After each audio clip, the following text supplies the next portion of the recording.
Football is back in Eugene. The first year in the Big Ten Conference, the Oregon Ducks celebrated a Big Ten championship. For Dan Lanning, he's got new players and a new set of goals in the best conference in college football. I hope you got your popcorn ready today, because this has the potential to be a classic. The Pinnacle, a place Big Ten football knows so well. Reaching the apex is why so many choose this storied conference. The reason they strap on the helmet, and the motivation every time they step on the field. Impossible to bring down! Raise the trophy. Let the confetti rain. Bask in the everlasting glory. It's Ohio State, champions of college football. Now, after months of preparation, the quest to ascend to college football's peak begins again. With fresh faces, eager to make their mark. And a cast of returning stars, ready to shine.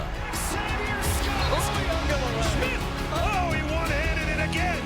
Their climb will be steep, wrought with adversity and triumph. Have yourself a night! But most things worth doing are. Touchdown! Off to the races! Welcome to the 2025 Big Ten football season. The Pinnacle awaits. Oh, as the duck flies, Autzen Stadium. At a gorgeous day for football as the Oregon Ducks open up the 2025 college football season in Eugene. They welcome the Big Sky Conference champion Montana State Bobcats and the number 7 Oregon Ducks playing host as the Duck gets ready to bring the Ducks towards Autzen.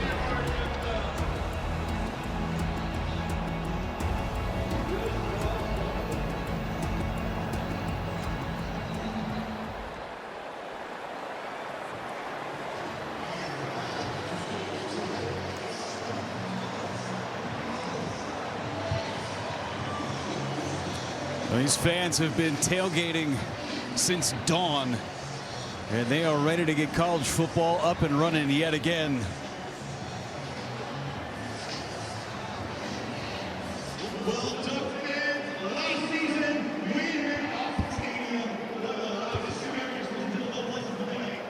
Well, we saw the mascot come on out.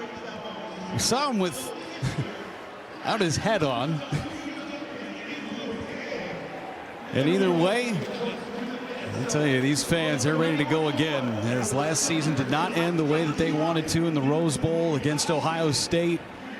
They had the championship that they finished off against Penn State, an undefeated conference slate. They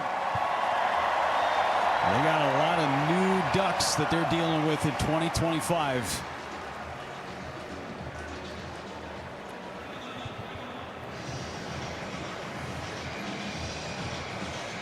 Well, the Oregon Ducks making their way from the locker room. They're coming close, and these fans cannot wait to see what this version of Dan Lanning's squad has in store this year.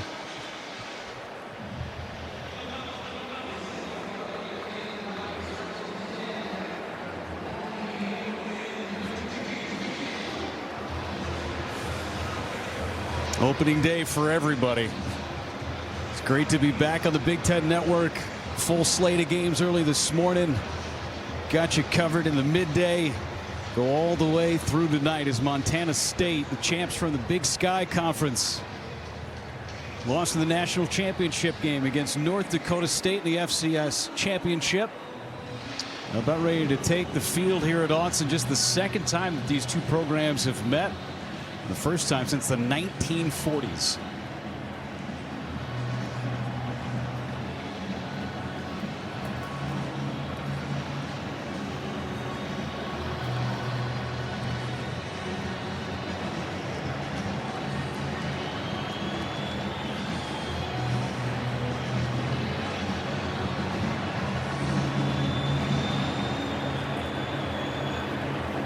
Could not have asked for a better day. I'm not sure how they let that Oregon State fan into Autzen Stadium, but they're playing up the road a little bit in a few hours.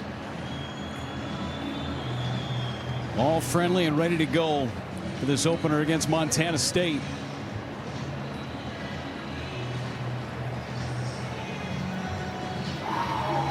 And the Bobcats making their way out onto the field.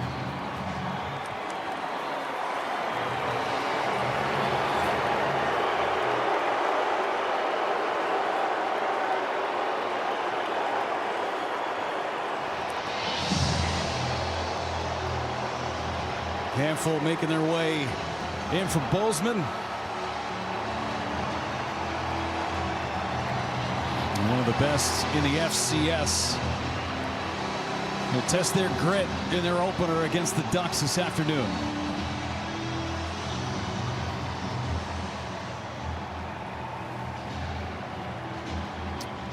And the Oregon Ducks, led by their head coach Dan Lanning, making their way out onto Autzen.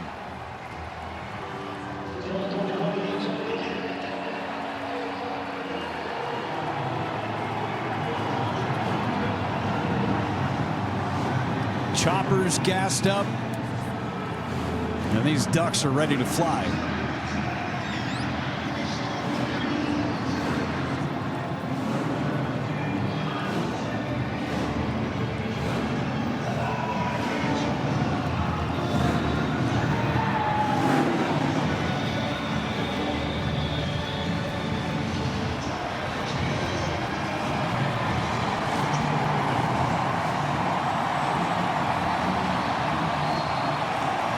Through the smoke.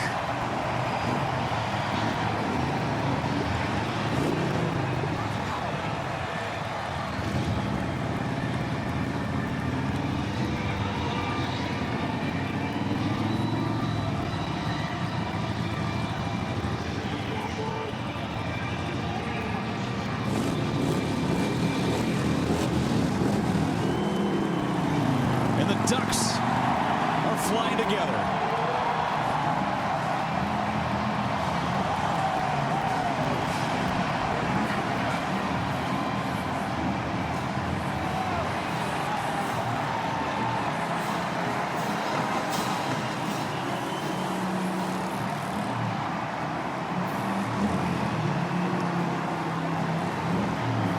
Could not have asked for a better day here in Eugene to get the college football season started for the Oregon Ducks.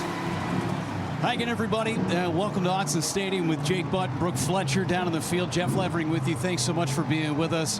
And for these Oregon Ducks, they look a little different. 10 players drafted to the NFL, 37 new players on this new roster for Dan Lanning. It's not about rebuilding here in Eugene. It's all about reloading. Listen, reloading is what the best teams do, and reloading is required if Oregon wants to repeat as Big Ten champions or more. And really, you laid it out. They're losing a ton of talent. School record 10 guys getting drafted. How do you replace that? Well, it helps to have the #1 transfer portal class. It helps to consistently recruit at a high level.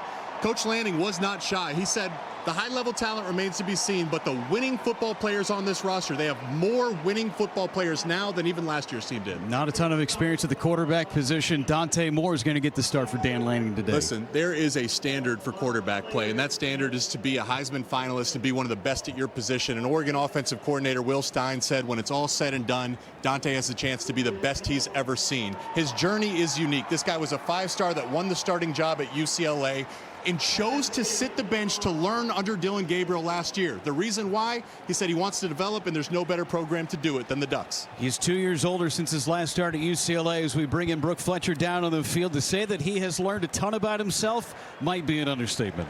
It's not about playing fast, it's about playing well. That's how Dan Lanning would describe just the mental shift for Dante Moore since coming back to Oregon and gearing up for his first start here with the program. Dan Lanning said he actually sat down with Dante this week and they watched his starts at UCLA and asked him straight up, is this the same quarterback? And Dante said, no, coach, not remotely close. Dante has really just embraced being patient, learning behind quarterbacks like Dylan Gabriel and being a part of the right environment, the right offense, and that's just really fueled his growth and prepared him for this moment. For offensive coordinator Will Stein, the message is simple. Hey, don't overthink this. Don't be afraid to make those easy completions, to get into a rhythm, but most importantly, trust the playmakers around you to go out and do their job. Time to keep it simple as we head towards kickoff in Eugene. Montana State won the toss, deferred to the second half. Oregon will get the football first, and we will see Dante Moore and this offense on the field.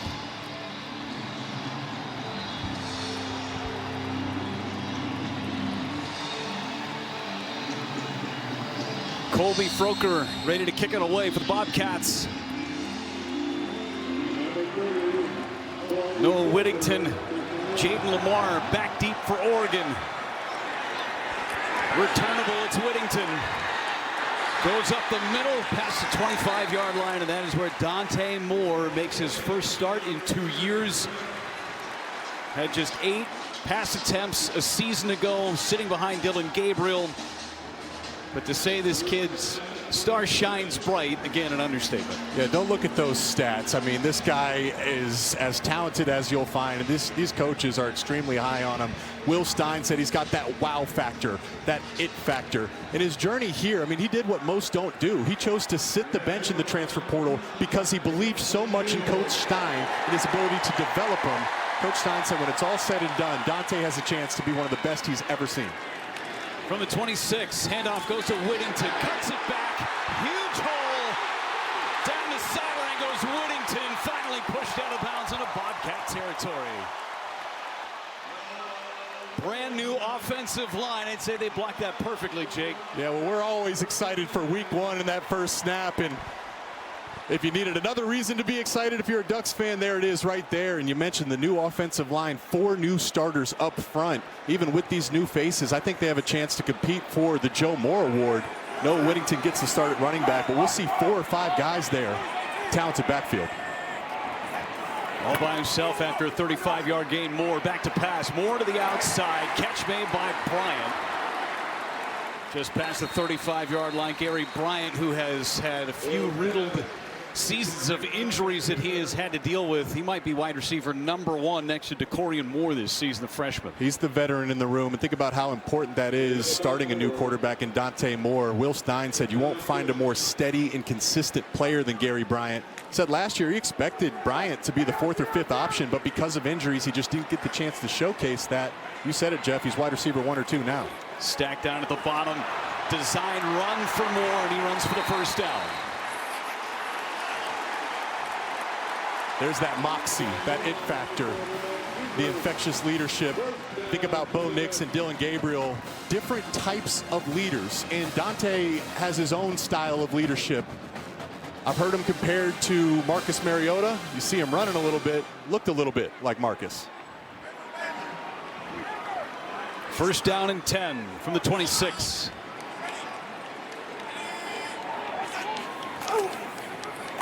Moore hands it off up the middle. Another big run for the Ducks. Pickup of 8 on first down. Starters for the Ducks. Again, the skill positions very different. Kenyon Sadiq, one of the best tight ends that nobody talks about. They certainly will over the course of the year. Only one returner to that offensive line. That's Pancho up front. Lalaulu. Easy up. Move the chains for the Ducks defensively for Montana State. This defensive line is going to have their hands full, but I tell you, the defensive coordinator Sean Howe really loves this group. Yeah, and it's a good matchup, a fun matchup. The experience for Montana State is in the trenches. That's where they return their best players and their most experience, but there's a lot of youth in the secondary. So I'm interested to see the chess match. Of course, talking about Dante Moore getting his first start, some of these new faces at wide receiver. How often is Will Stein willing to test that new secondary for Montana State? Inside the red zone, Jaden Lamar is the setback. Lamar carries, bounces to the outside, to the corner. Lamar to the house.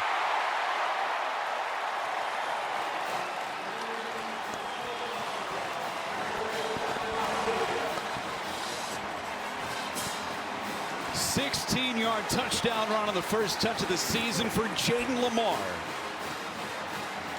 Hope you can't draw up a better start for the Oregon Ducks offense than what Will Stein and that unit just put on tape.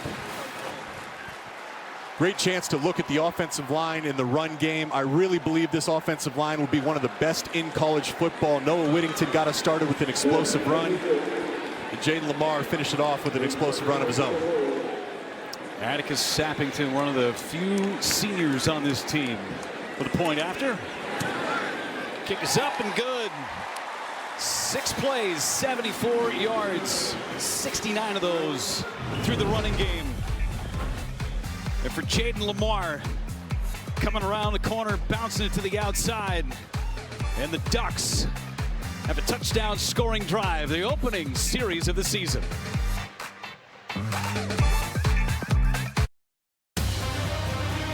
Football on the Big Ten Network is brought to you by Auto Owners Insurance. Well, Dante Moore and the Ducks, they want to establish the run early. I'd say they did that and then some. 69 yards on the ground on that opening drive to score a touchdown.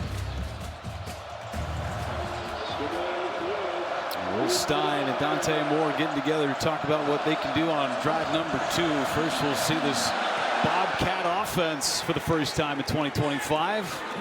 From the goal line, Jabez Woods hit at the 20-yard line. And here comes Montana State, new quarterback. Tommy Mellott is gone. Justin Lamson, Stanford starter with just 3 career starts. One of those against Oregon. It's Justin Lamson's Bobcats that take the field for the first time against this great Ducks defense. There's an identity that's being built under Coach Brent Vigen, and that's to run the football. Last year, Tommy Mellott was one of the best, most dynamic football players as quarterback, and now it's Justin Lamson, a different athlete, but absolutely expect the quarterback run throughout the game today. Jones to the left of Lamson on this first play. Lamson to the outside, catch made, and a huge hit laid by Ife Obidegu, the freshman starting at corner. Taco Dowler with the reception. Expect a ton of that today, Jeff. Montana State, they have to get the ball out quick. This Oregon defensive line is ferocious. They're going to be humming. Can't sit in the pocket too often. Showing pressure, they bring pressure. Back to pass, Lamson again, incomplete. Obidegu again got his hand in there. Montana State, their starters with the transfer, Chris Long from Rutgers. He's got some Big Ten experience. This offensive line totally shifted around before the game today. Starter Burt Mastel, the center, not playing today. 3rd down. And we'll get procedure more than likely on the Ducks. Tatum Tuioti. Offside, number 44 defense in the neutral zone, causing the offense to react. 5-yard penalty, still 3rd down. 3rd down and short. Hearing our referee Cole Kneppel for the first time. There's the defensive starters for Oregon. Well, this defensive front, Amari Washington, people are talking about him as if he's going to take a huge step forward this year. LaPointe Lanning said he's a first-round talent at his best. It's just about playing consistently throughout the season. He's right on the football. 3rd and short for Montana State. And there he is. Drops Jones for a loss. Look at the quickness in the get-off. That's the #1 thing. We talked to Pancho, the center for the Ducks. He said what stands out, it's his quickness in get-off right after the snap. So tough to block. The center was coming over to try to reach him, but Amari Washington ducked right under and then made the play in the backfield. Coaches, players, everybody we talked to about Amari Washington said he's a menace. He showed it there on that 3rd down play. #4 on Bruce Feldman's freaks list. They've got a hand on that one. It's going to go out of bounds, and the Ducks will have great field possession for their 2nd drive of the game. They'll get it at the Bobcat 40-yard line, a kick of just 14 yards.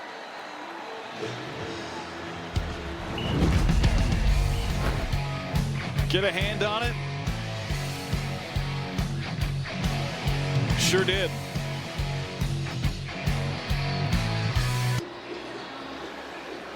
$7-0 for the number 7 team in the country, the Oregon Ducks, and scoring on their opening drive, nothing new for Dan Lanning. 173 points scored on opening drives, the most in the FBS since 2022, as the Ducks get rolling at the 40. Well, Jeff, after such a successful drive running the football, a quick defensive stop and a blocked punt, now is a great time to take a shot. I'm going to have my eyes on DeCorian Moore. He's right there in the bunch to the back of the slot. Moore's got it. On the toss, Moore to the outside. Moore cuts back in. First collegiate touch, and he gets a first down for the Ducks. Let's go to Chicago. Dave Revson with the studio update. All right, Jeff and Jake, number 2 Penn State has already forced 2 turnovers. They've turned them into 10 points. Nick Singleton, their first touchdown of the year, added a field goal after that of 10-0 on Nevada. Guys? 17-yard gain on the first touch in the career for DeCorian Moore. First of many. Kid's electric. You saw it right there. What's new? Oregon with more dynamic weapons. Just keep churning them out. Whittington in the backfield. Whittington gets it. Again, a big cut and then a big hit and dropped. Taden Gray, the nickel corner, with a stop. Will Stein said, I mean, you think Oregon, you think spread offense, a ton of receivers, but he said it's forced him to adapt this offseason how deep they are at the running back and tight end position, mixing in new personnels and formations. It's going to be fun to watch. Might go 5 deep at running back, go to the outside, and a hit and a shed of Sadiq. Sadiq, touchdown! That's a big boy score for the Ducks.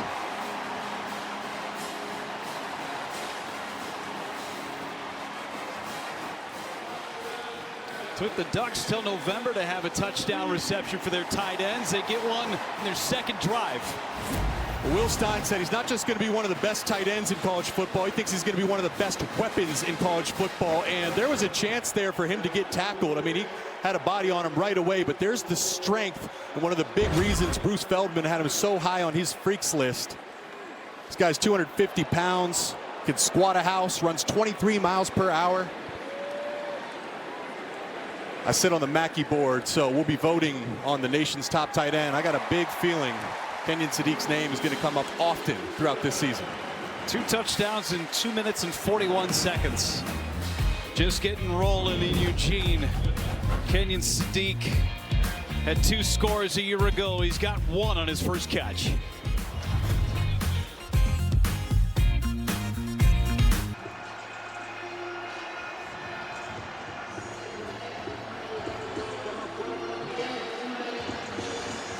Right now, first 1,000 fans will get $20 off a Big Ten Plus annual pass and get access to over 2,700 more events across the Big Ten this season.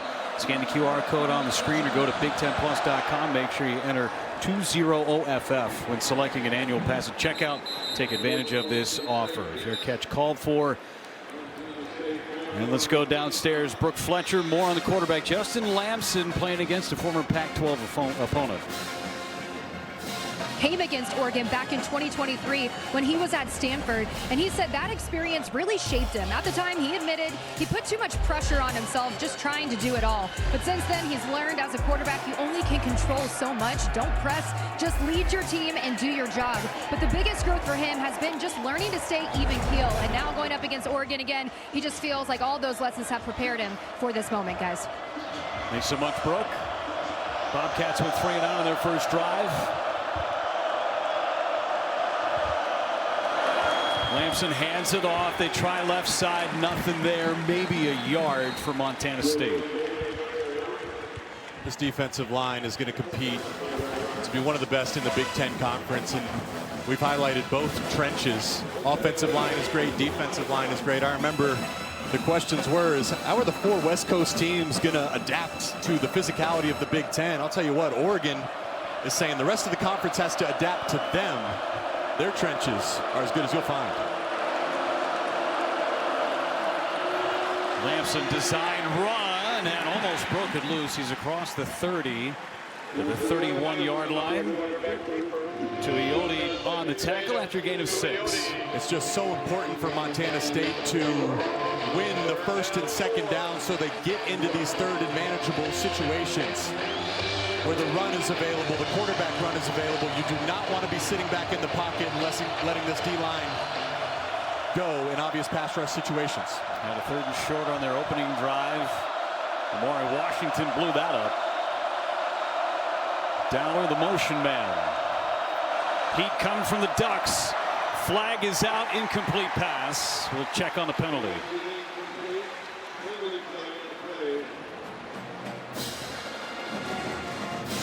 Illegal formation, offense, 5 in the backfield. That penalty is declined. 4th down. So second punt of the ball game for Montana State. And this defense looks awfully sharp early with a lot of new faces. Yeah, especially in the secondary. This is a young secondary and starting some younger guys. We saw number 7, Obadegu, make some plays on the first drive. Brandon Finney Jr., a true freshman they're really high on. Theron Johnson was a transfer from Northwestern. He's not playing today.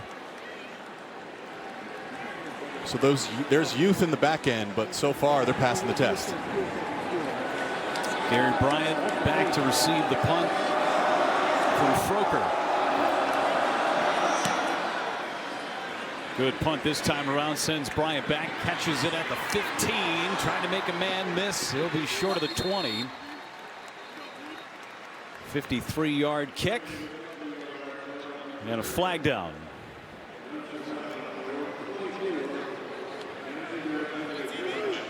Illegal formation, 5 in the backfield on the kicking team. That 5-yard penalty will be added to the end of the run. 1st and 10, Oregon. 5-yard penalty will set up shop. I think Lanning is asking them to re-kick, which is what most coaches Correction. do. Oregon is elected to replay 4th down from the previous spot. 5-yard penalty. And if I can nerd out a little bit, Jeff, and tell you why you do that. Yeah, do it. It's because when you're a kicking team, that's more exhausting. Punt coverage, kick coverage. You're expelling more energy than the punt return team. So even though they have pretty good field position, you force them to line up and kick again and bet on the fact that their exhaustion will allow you better field position. And you're going to move them back 5 more yards, too, from the original spot. On top of it. Yep. And Bryant back to return again for Oregon.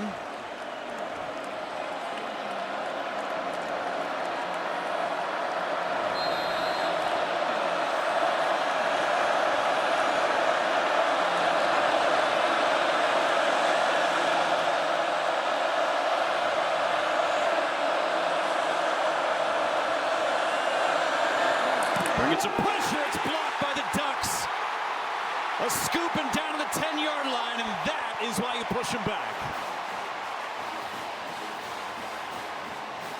There's so much speed on this Oregon Ducks roster. And in special teams, the speed with relentless effort has led now to 2 blocked punts. There was a ton of green jerseys in the backfield right away.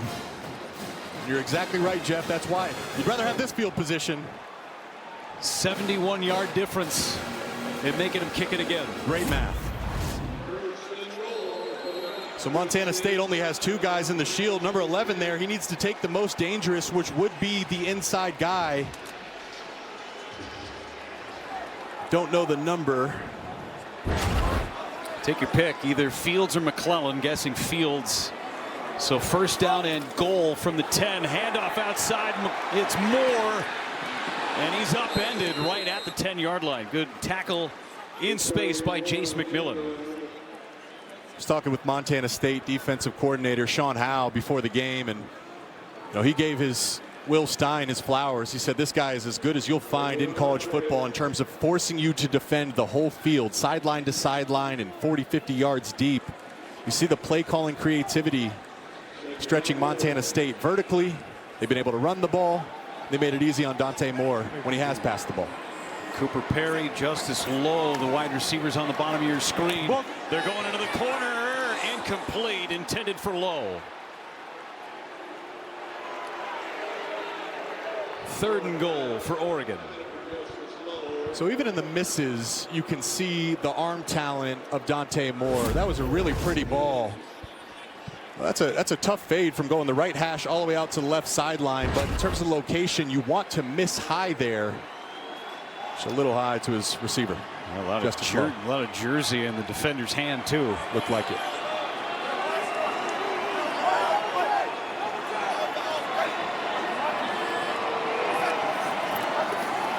Moore to pass again. Moore gonna run and push out of bounds at the 5. 4th and goal from the 5. And you see what Dan Lanning wants to do. Looks like he's going to bring on the kicking unit and take his 3 points. I just love the decision from Dante Moore there too. Getting your first start here for the Oregon Ducks. It's opening weekend. I'm sure he's excited. But there's no need to force anything, no need to prove anything. It's good defense from Montana State, and Moore was just able to tuck it, run, and get out of bounds. It's that simplistic approach. Take what the defense gives you from 23 yards for Sappington. And he puts it through. 17-0 Oregon.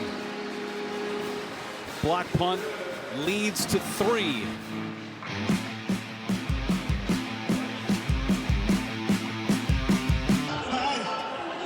Welcome back. Emmanuel Pregnon, he got rolled on that last drive, immediately came over to the sidelines, sat down, trainers took a look at him, and it took him to the medical tent. I'll keep you guys updated once I know more. Thanks so much, Brooke. This big deal, brand new starting left guard, transfer from USC. He's one of the best in the country. And they were raving about the left side of that offensive line between Pregnon and Isaiah World, so certainly something to keep an eye on. Sappington to kick it away. Fair catch called for and made by Woods. Take a look at our coaching profiles, brought to you by Discover, the official credit card of the Big Ten Conference. Dan Lanning, most wins in his first 3 seasons in program history. 1 better than Chip Kelly, 2 better than Mark Helfrich. He's put his stamp on this Oregon Ducks program. Really, Jeff, I mean, he's, in my opinion, one of the best coaches, certainly one of the best young coaches in all of college football. He's got this program heading in the right direction. And I made this point on our studio show, Big Ten Today, on Thursday. I really believe as long as Dan Lanning is the head coach of the Ducks, it's a matter of time. They will win a national championship with him as their head coach. Put long in motion. Lampson swallowed up by that Ducks front. Tuioti in the backfield. And a loss for the Bobcats. And this is such a great job because they leave him unblocked. This is a read option. So watch the window dressing right here. The fake handoff to his running back, number 23, Adam Jones. But Tuioti did not take the cheese. What defensive end doesn't like a free hit on the quarterback? Great play. If it wasn't going to be Tuioti, it was going to be Terrence Green, who was right behind him. Ferocious defensive line. Showing pressure, bringing pressure, pass caught across the middle. Taco Dowler, picks up the first down. Dowler, number 1 receiver coming back from Montana State.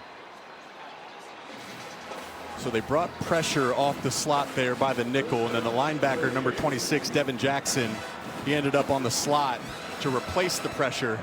Just got beat inside on the slant. It's a good job by Montana State throwing into the pressure. Lampson to the outside now, hits his tight end, Ryan Schlepp. Moments ago, there's Pregnon walking back into the tunnel and on his way towards the locker room.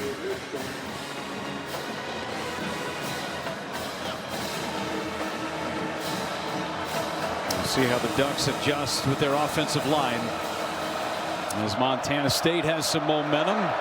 Getting closer to midfield.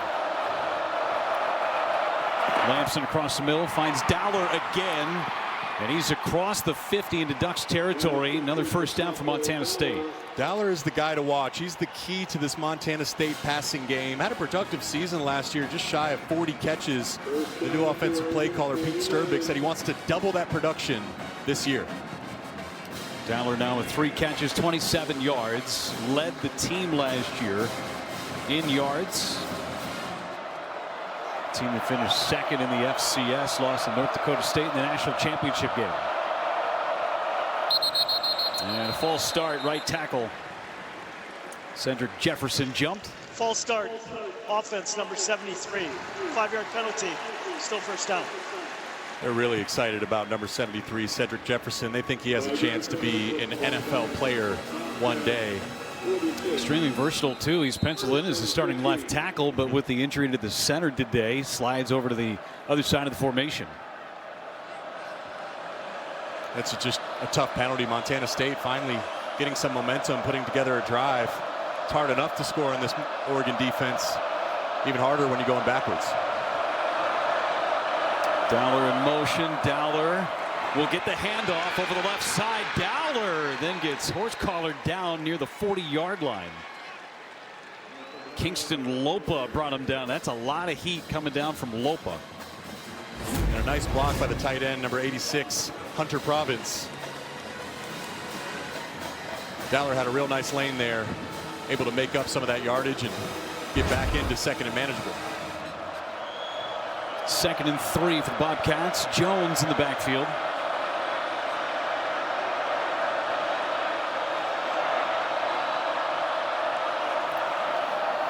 Jones gets the tote across the 40, and they'll mark him down right at the 40. Brings up 3rd down and 1. It was a nice play by the freshman cornerback, number 14, Naeem Offord. He came flying off the edge to make that hit.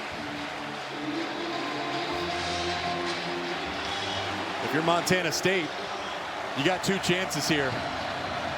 If you don't get it, you can go for it on 4th down, which means I would say a shot is on the table. Oregon secondary have to be prepared. Mari Washington back on the field for Oregon's defense.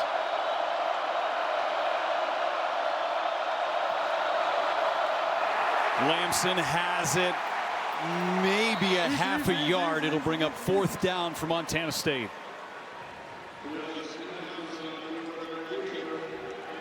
This is where Lamson really thrives, in the short yardage area.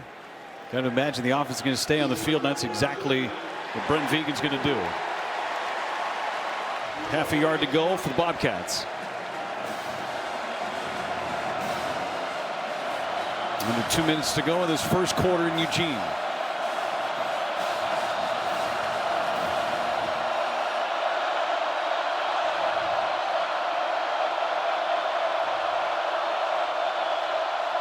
Handoff goes to Davis. Davis met behind the line, and the Ducks hold again.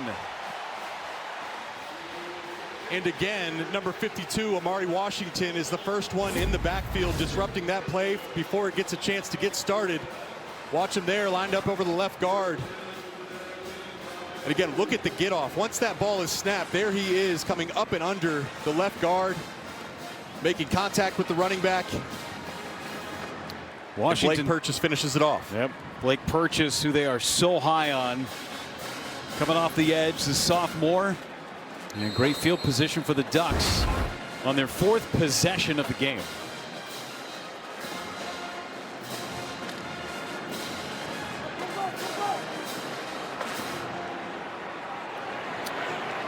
Kyle Casper at the bottom of your screen, a guy again that has had some injury issues.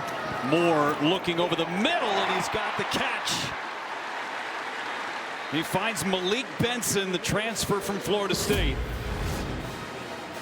This is just a dig route, and Malik Benson, one of those guys that Dan Lanning was able to bring in the transfer portal to help replenish that wide receiver room. Lost Tez Johnson and Trayshawn Holden to the next level. Evan Stewart gets injured. And I'll tell you, a key to that is the offensive line. I mean, Dante Moore is effectively throwing routes versus air right now. He's able to take his drop and just stand comfortably, perfectly in the pocket. You can see the accuracy in ball placement.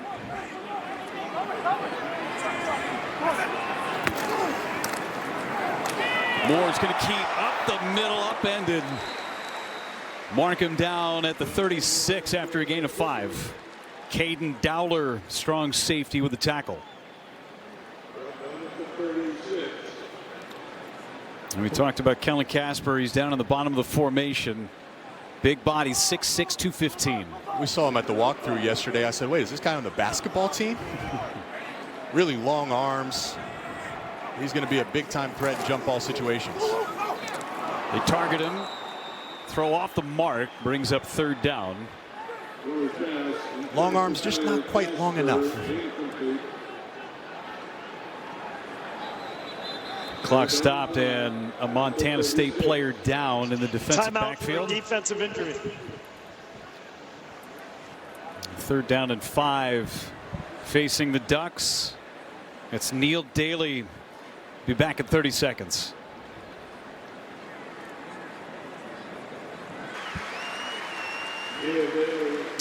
Daly making his way off the field for Montana State. Favoring that right arm.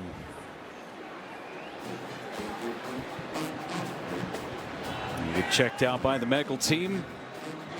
3rd down and 5 for Dante Moore and the Ducks.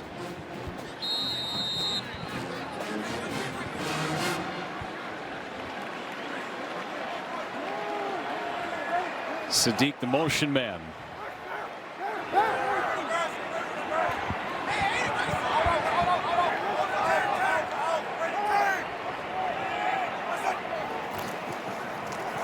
Whittington up the middle, across the 30, and a 1st down for Oregon.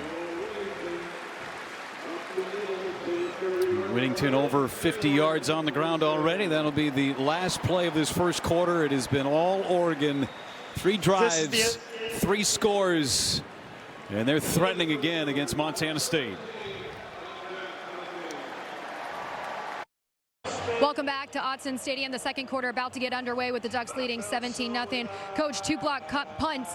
How did that spark this team right out of the gate? I mean, honestly, every play is an individual play, and each guy's done their job so far individually. Gave up 1 explosive pass there that we can eliminate on a quick game, but beyond that, our guys are playing well, focusing on the next play. So big block punt. We got to see things like that happen for our team. Montana State's offense, they continue to put the pressure, but what do you make of how this defense continues to keep them in check? They're playing well. We got to see, you know, eventually they're going to take a shot down the field, and we got to be ready for that shot when it comes. Thanks, Coach. Appreciate it. Thanks to Brooke Fletcher, Dan Lanning. Adjustment up on the formation up front. 2 running backs on the field. They give it to Lamar, his 1st touch of the year, and for his score. This one goes for a gain of 1. Dave Iuli slides over to left guard, and Kabika Rogers takes over at right guard up on that offensive line. They brought in an extra offensive lineman too, number 78. You just saw him run off the field, Janoris Wilson. I think Will Stein's done a great job with his play calling. He told us last year he felt like he brought too many plays, was trying to do too much to start the season. It's really been a simple but clearly highly effective game plan. Another running back on the field. It's Jay Harris. Pass caught. Benson again, his 2nd catch wrapped up. 3rd down coming for the Ducks. I think that simplicity, Jeff, is what is leading to Dante. He looks so comfortable back there. I mean, his feet are silent and quiet. He's getting front side reads all the way to his backside reads. He's done that a number of times, including there to Malik Benson. Now on 3rd and 2, his legs have come alive a few times in this game. 18 yards on the ground for Moore. Back to pass. Another 1st down for Oregon. Bryant, spin move, hit at the 15-yard line. Gary Bryant, his 2nd catch. And listen, this play doesn't get started without the selflessness of your running back room. There's Jay Harris, number 22, stepping up as the linebacker blitz is right in his face. Bryce Grebe, 235-pound, running full speed through the A-gap. And you know, Dante looks comfortable in the pocket because of the protection. And that includes the running backs there. Great job by Jay Harris. Redshirt junior out of Northwest Missouri State, the transfer.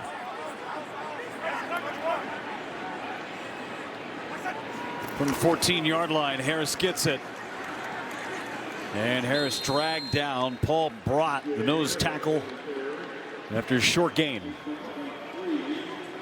At some point, they are going to target big number 3 Kyle Casper. I told you he's 6'6", with long arms. Looks like a basketball player. Remember they threw the fade route to number 14, Justice Lowe. If I'm throwing a fade route, it's going to be down here to Kyle Casper.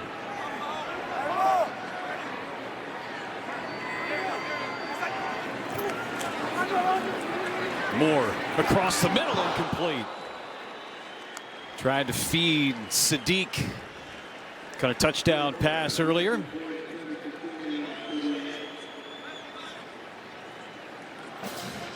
All right, 3rd and 8. I think if you can get a few yards here, I'd say there's 2 opportunities to get the first down, so you don't need to get all 8 yards. 2 of 3 so far on 3rd down for Oregon's offense. Once again, there's Casper. Look at the height difference between him and the defensive back down here. See if Dante Moore gives him a shot. Looking end zone across. There's Benson. Depend on the spot. He got to the 5-yard line. He needed the 4. Give him a chance, though. I mean, the offensive line, they haven't been knocked back once. Not a single negative play in this game, Jeff. So with 1 yard to go, Will Stein and Dan Lanning going to keep the offense on the field, and why not run behind this offensive line?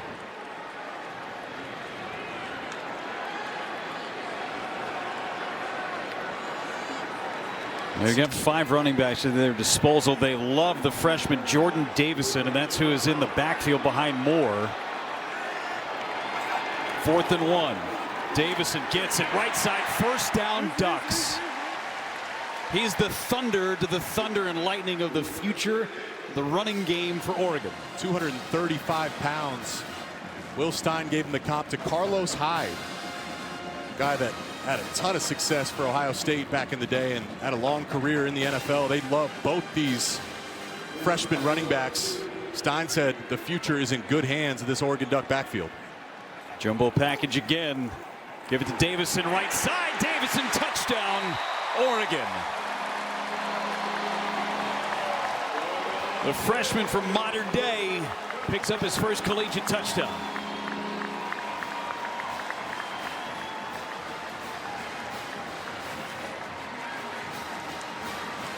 It's something simple. With the Oregon Ducks running back, we've seen each guy do it. You know, he bounced that to the outside, but the best backs, they don't bounce it right away. You got to press the hole. What Davidson did there is he pressed the hole vertically. That forced Montana State to commit, and then he bounced outside. So we talked about the size at 235, but the quickness and the jump cut to beat Montana State to the edge. 4 drives, 4 scores, but not 7 years ago. Methodical, almost 5.5 minutes on that drive, Jake. Well, it's week 1. Everyone's wondering, what's this new look Oregon Ducks offense going to look like? I'm sure Duck fans watching at home say, this looks pretty good. Looks good to Jordan Davidson. 24-0 Oregon. They have been a juggernaut. Well, tomorrow opening Spike Classic continues. The Kohl Center in Madison. 2 marquee women's volleyball matchups. Wisconsin takes on Texas. Creighton against Kansas. Coverage begins 2 Eastern, 11 Pacific. The Big Ten Network and the Fox Sports app. Kick is away. It'll be a touchback. Take a look at our drive summary. It is brought to you by American Family Insurance. 4 drives, 4 scores, 3 touchdowns, and a field goal. Methodical, no negative plays, and just 1 play over 25 yards. Intentional, and Will Stein told us, I think we were wondering last year, you know, it was a slow start to the season with Idaho and Boise State, and it's shocking to think back how good this Oregon football team was, that they were allowing those teams to hang with them. Stein said part of that was on him. He had far too complex of a playbook. He trusted his guys to do everything, but that doesn't mean you need to have 150 plays. I'd be interested to see how many different plays Stein has called at this point. It's been a simple game plan. Hand off to Jones up the middle, brought down after a gain of 1. Purchase with the tackle. Sometimes simple is the best way to go, and there's a lot of eye candy with some of the things that the Oregon offense does, but in its core, very simple. That's the art of being a great play caller, though, is run simple plays but make it look complex. Dress it up with motions and shifts, but you want to stick to your bread and butter. Bear Alexander on the field, I should say. They go across the formation, and Dowler with another catch. Tackle made by Dalen Austin. Third down for Montana State. Dowler is a really, really good football player. He's proven it today against this Oregon Ducks defense. Let's keep an eye on him on third down here. If Lamson doesn't tuck it and run, I would say he's going to number 14, Dowler.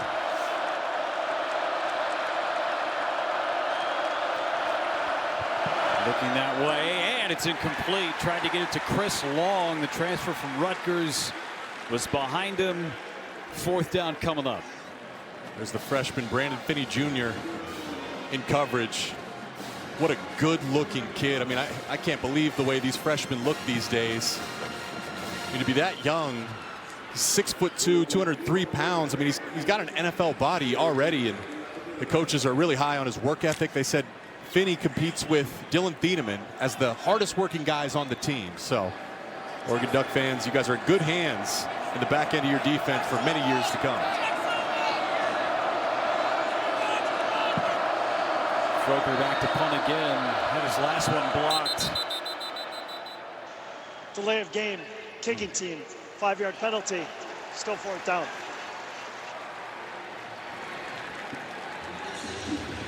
Got to almost get into a safe punt type of formation at this point. Couple deflections. Jeremiah McClellan got his hand on that one. And on that one. He's a starting receiver. A redshirt last year. He's made 2 great special teams plays. And both blocks have come up the middle. Look at all those green jerseys. Bringing heat again. Almost got there again. Bryant on the return. Bryant up the sideline. Ball is out and out of bounds. It took an Oregon bounce at the 50-yard line. Offense back on the field. Another gorgeous day of football in Autzen. Been tailgating all day long. The green and the yellow. The pomp and circumstance of opening day in Eugene.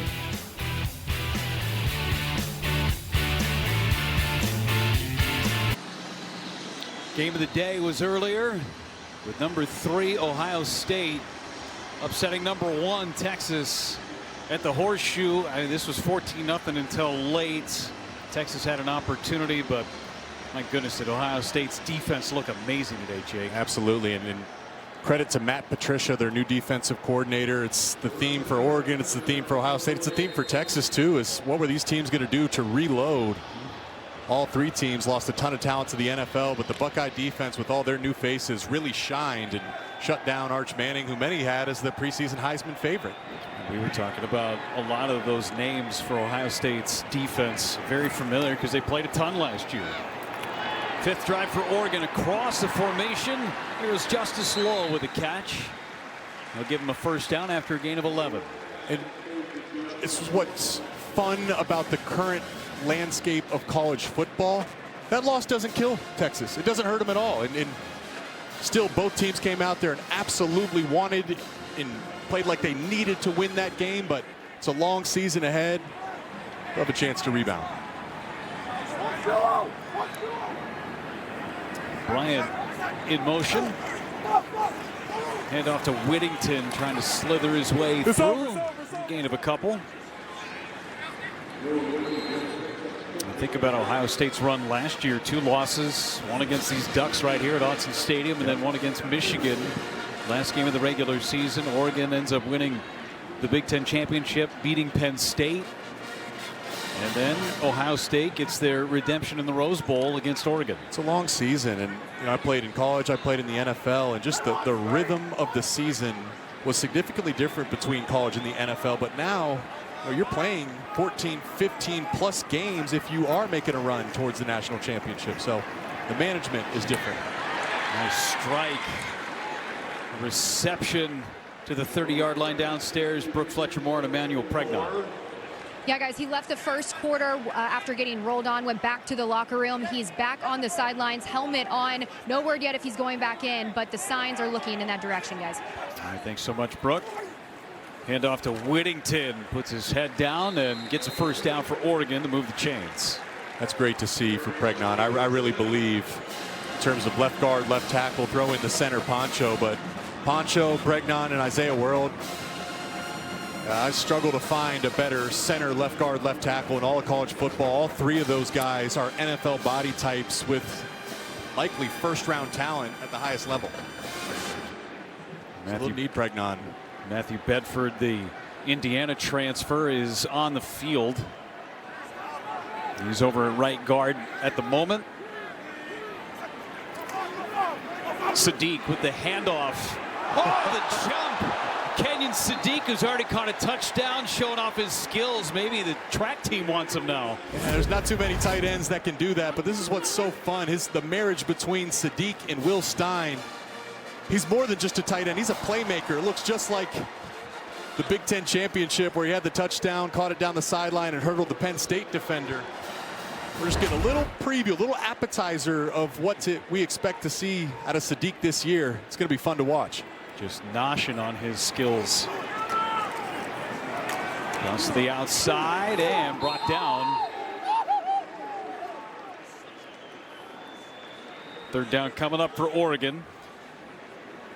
Well, after hurdling the guy, they sent him in motion, and he was a lead blocker and had a big-time pancake out on the edge. Watch him, see number 18 right here on the right side of your screen.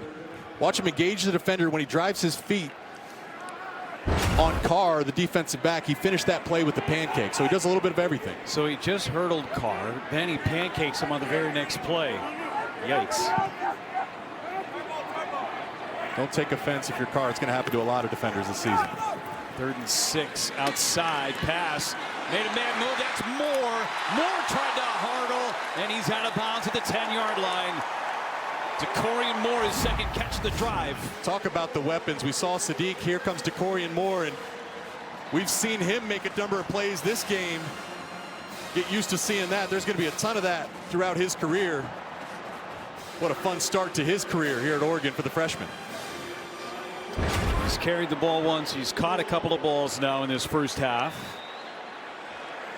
Jaden Lamar to the left side of Moore. 5th trip to the red zone for Oregon. Lamar gets it again and knifed down just shy of the 5-yard line. You know, there's comparisons, DeCorian Moore to Jeremiah Smith. I get it, they're both 5 stars. Jeremiah Smith had a great start to his career last year at Ohio State as a freshman, but really they're different players to me. Jeremiah Smith is more of a physically imposing talent, almost like a Julio Jones. And Will Stein compared DeCorian Moore to Garrett Wilson, the former Ohio State wide receiver, 10th pick to the New York Jets. Will Stein coached Wilson back in high school. So pretty high praise for DeCorian Moore. Lake Travis High School down in Texas. Handoff, Whittington. Whittington just short of the goal line. 3rd down and goal for the Ducks. Once again, Sadiq leading the way. He'll be moved all over the formation for this Ducks offense. Going fast, Whittington in the backfield again. Whittington's got it, and he's in. Touchdown, Ducks.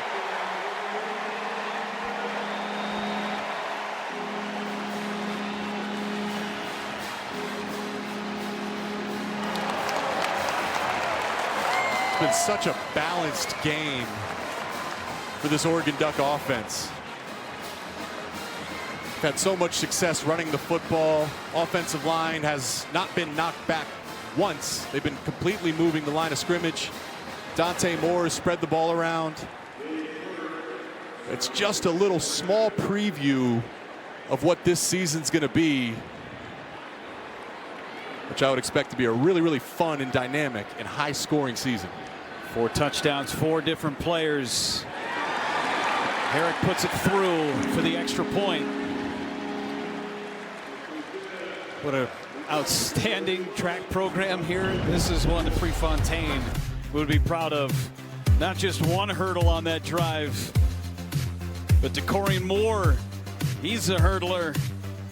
And then Noah Whittington with a touchdown finishes it off for the Oregon Ducks.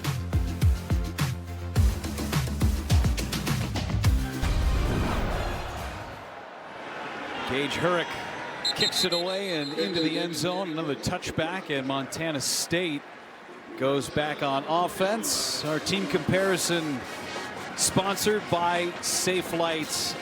Average field position, Jake, it has been dominated by the Ducks. A couple of block punts, almost starting at midfield. It's a complete game, and the field position is a credit, to your point, to the defense and then the special teams, and then the offense has been able to take complete advantage of all those opportunities. And see if Montana State can put something together. They've only had 2 first downs in this game. Came on the same drive. But Julius Davis in motion. Lamson back to pass. And they get Dowler again across the middle of the field, and he's pushed out of bounds. That's the 3rd first down of the game. Obidegu pushed him out. Gain of 16. If you're Tosh LaPointe, if you're Oregon, have to know where number 14 Dowler is at all times. If you could shut him down, I mean, there's really been no other offense for Montana State.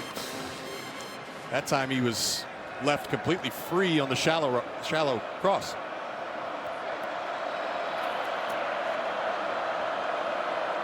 .59 of the 68 total yards for Dowler. In the open field out to the 50-yard line goes Julius Davis, a one-time Wisconsin running back. Second year at Montana State.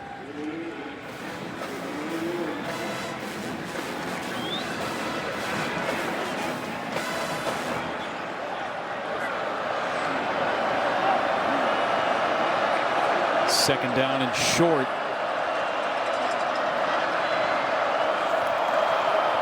Lamson to the outside. Dowler again with a catch and a first down for Montana State. Pitch and catch, that's what Montana State has to do. Last year, and really for the last 3 years, a team that has averaged almost 300 yards rushing a game.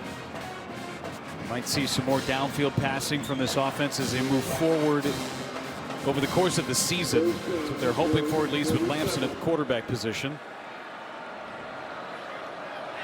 It's a team and a program that loves to run, with 3,000-yard rushers a year ago. And we'll get motion from Montana State. False start, offense number 89. 5-yard penalty, still first down. Rocky Lencioni, freshman. That's the 3rd or 4th time that's happened, right, Jeff? Montana State gets a little momentum. They're putting a drive together, and then it's a false start or a delay game. 4th pre-snap penalty on the day, and they've all come at tough times.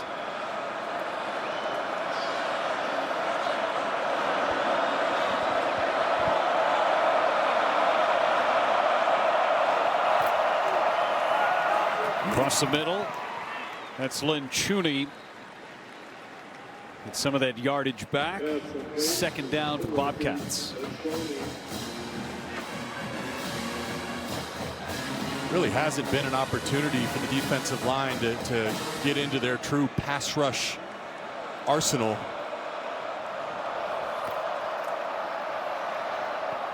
Across the middle, nice one-handed catch by Dowler. Ball is out, but it goes out of bounds. Another first down for Montana State. Great play by Taco Dowler. Let's see, did he? That's a catch and a fumble. Yep. And then there's Jaden Kennedy from Ole Miss, the transfer. This is a 2-minute timeout. 2-minute timeout here in Eugene.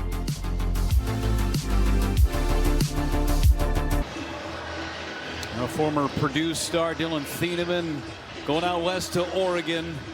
Preseason All-American, one of the best players defensively that this league has seen in a number of years, and he's getting a change of scenery in Oregon, and he has run the show in that defensive backfield. Yeah, we haven't called his name yet today, but don't panic. He's more of a free safety. In my opinion, he's the best insurance policy that you'll see in college football. Here he is lined up in the defensive backfield. He's the last line of defense. Montana State really hasn't gotten to the last line of defense. 1st and 10 to the outside, incomplete. Looking for Jabez Woods. Coverage from the freshman safety Aaron Flowers. Big fan of Aaron Flowers' defensive group. Tosh LaPointe just gushing about Flowers Between him and Kingston Lopa, they're high on Peyton Woodyard. Really, I mean, that's kind of a theme for Dan Lanning. He feels like they have more than 11 starters. So Dan Lanning was talking about just so much depth. Lost 10 guys in the NFL draft, but depth-wise, this team may be more talented. Another incompletion. Looking the way of Ryan King. That was interesting, wasn't it? I mean, you think about how successful they were last year. 10 guys, school record to the NFL draft, and Lanning says, to me, I took that as he doesn't know the high-level talent. Maybe they don't have 10 selected this year, right, but he felt they had a larger quantity, to your point, more depth of winning football players. The floor was not as quote-unquote low. Yes. More it's a credit to recruiting and the transfer portal. 3rd and 10. Ducks bringing pressure. Dowler trying to get to the outside. He will. Dowler. This is going to be close. Laulea knocked Dowler out a yard short. Pickup of 9. 4th down and 1. It's a really nice block and battle by the tight end, number 88, Ryan Schlepp. He was blocking Dylan Bieneman. I thought he might have been get called for a holding right there in the middle of your screen, but the official had a better look at it than I did. 4th and 1.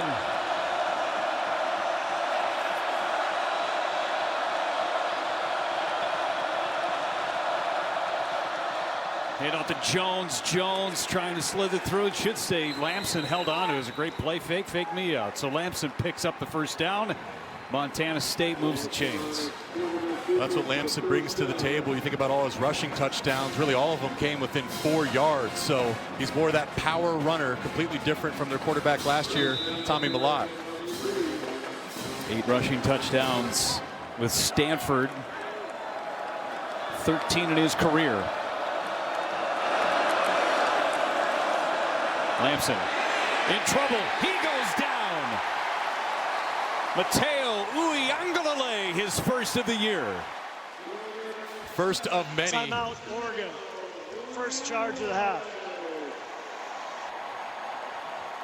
New shoe needs to be put on. Step away for 30.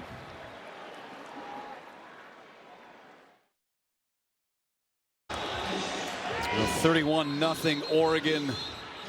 Mateo Uiagalelei getting around the block, just in hot pursuit.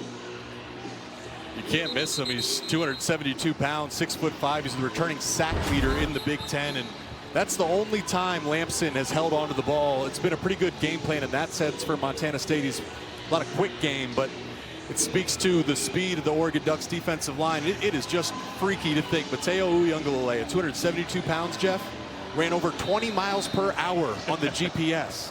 And he's less than 20% body fat. Those are the 2 goals, right? 2020 guy. They should have their own freaks list. Feldman should rank the entire Oregon Duck team. Lamson again escapes trouble, goes down at the 25-yard line. Start calling timeouts if you're the Ducks. They've got 2 left, and they take their second. 30 seconds. Ducks hoping to get another possession, plus they'll get the kickoff. I shouldn't say Montana State will get the kickoff. Don't forget, Old Trapper halftime report. Buckeyes knock off #1 Texas. Boilermakers and the Terps roll. Reflect. Oregon and has highlights from around the Big Ten. Montana the State debut from the Terps today. Malik Washington, first true freshman to start since 2012 at Maryland, and he was on fire. Loxley is really high on him too. We did our Big Ten camp tour this year and got a chance to talk to Malik Washington. I said, "You're a freshman?" This guy is really, really impressive, intelligent, charismatic. You know, Maryland, especially under Coach Loxley, they're going to consistently put out a dominant passing game. They're excited about what their quarterback can do and bring to the table. But I'd say, I mean, this is the thought process here for Dan Lanning: is call your timeouts. You want the ball back because you want the rep of 2 minutes for Dante Moore and these new receivers. It's going to be invaluable throughout the season. 3rd and 12 for Montana State. It's the quarterback draw. No one in the middle of the field. Finds Dowler, and then he's hit, and the ball pops out. That was Dalen Austin hitting Dowler enforcing the incompletion, and the clock stops. So Uiagalelei gets a lot of the headlines, but number 44, Tuioti, he's actually has the most pressures returning on this team. So, I mean, they have answers and options across the entire defensive line. Of course, we've highlighted Amari Washington on the inside. Haven't talked about Bear Alexander, but he's an exciting piece. But Tuioti, he's up there as one of the best in the conference. Sansed back to kick, and his kick is up and through. Montana State picks up their first points of the season, a 42-yard field goal.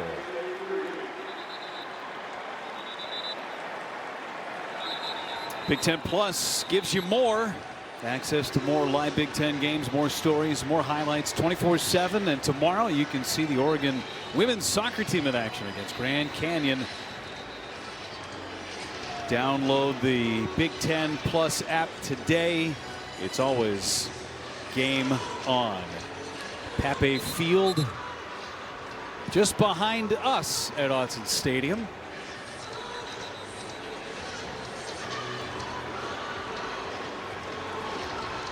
Let's see what the Ducks do with 1:03 left and one timeout.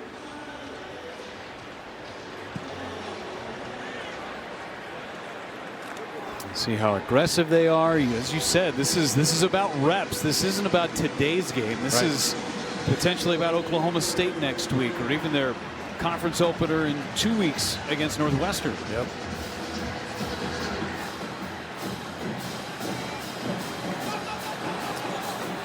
On the return, past the 30-yard line. You got the field position. De'Aaron Hill was on the return. All right, 56 seconds to go for Dante Moore.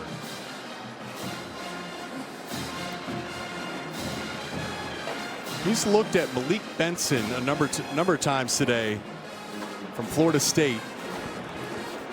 Number 4. That's kind of been his possession guy, especially over the middle of the field. Be down here at the bottom of your screen.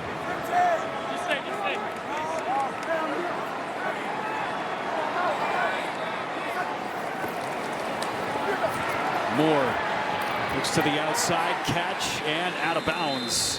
Jeremiah McClellan, who's blocked 2 punts, picks up his first catch. Gain of 13. And a flag down in the backfield. Personal foul, hands to the face, defense number 11. That 15-yard penalty is added to the end of the run. Automatic first out. Kenneth Iden, senior edge rusher. Tack on 15 more, so 28 yards of net yardage there.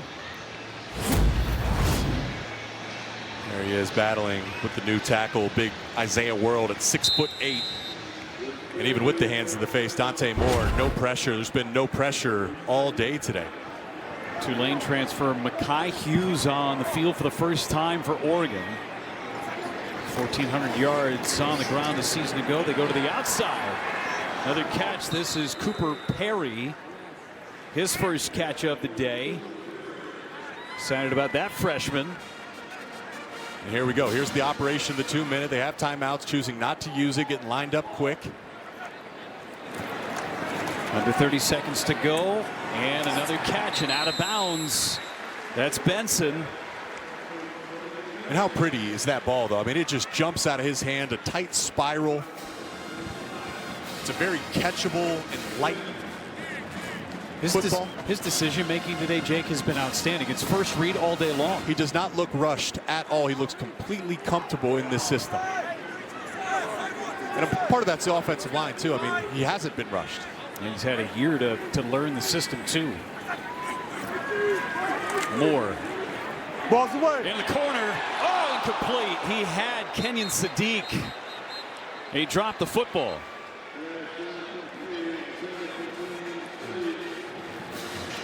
Sideline warning, Oregon.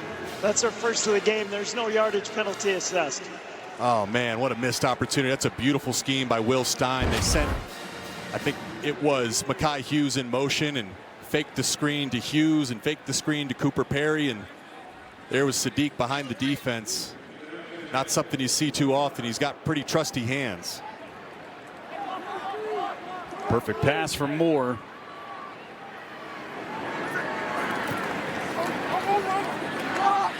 Running the fade and a hold.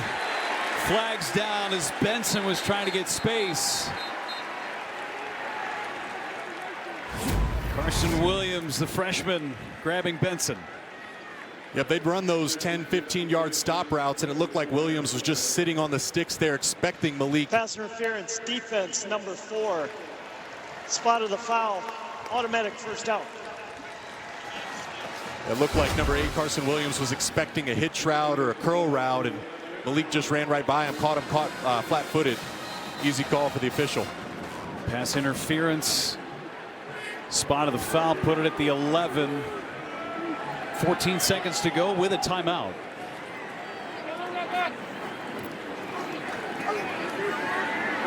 Moore flushed out and incomplete, too tall. Looking for McClellan. Maybe time for 2 plays, 8 seconds. So I'm nitpicking here, but you know, if Dante could have that back, understanding with 14 seconds, you don't want to hang on to the ball. If you're efficient, you could still get 2 more plays, which would be 3 plays, including the last one. But if you hang on to it too long, you might take away that opportunity. This is probably your last play, or you're sending out the field goal unit.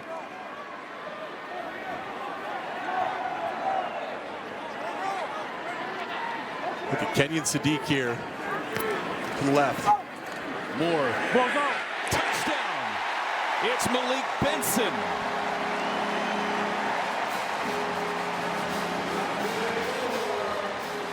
I just love Will Stein's offense. It's the scheme.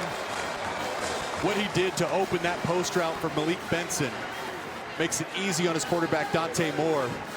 I told you to look out for Sadiq. He was running the post route that occupied the safety. Sent the running back out to the left, which left Malik Benson one-on-one with leverage. Sadiq the bait, Benson the switch. Sappington makes it 38-3 in the first half. 6 drives, 6 scores, 5 different Ducks with touchdowns.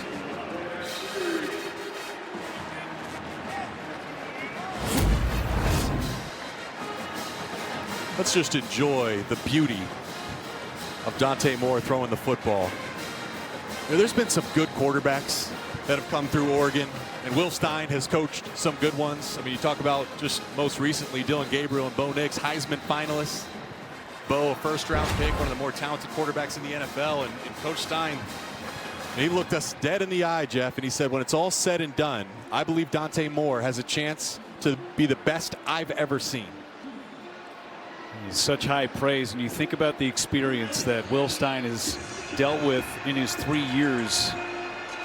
Bo Nix, 61 career starts. Dylan Gabriel, 63 career starts. Dante Moore came into this game with 5 career starts. It's a different challenge, but in terms of talent, I felt that this was true, that Dante Moore was more physically gifted and talented than Dylan Gabriel and Bo Nix. But that's why he chose to come to Oregon. I mean, he took the road less traveled. Came to Oregon, wanted to sit the bench to learn behind Dylan Gabriel. Woods going to take it out of the end zone, across the 20, and that will end the first half. Montana State will have the football on the other side of halftime. It is all Oregon's offense. They've touched the ball 6 times. They've scored 6 times. They've blocked 2 kicks. They've played great defense. They've got one more half to go against Montana State, but it's been all Ducks so far this afternoon.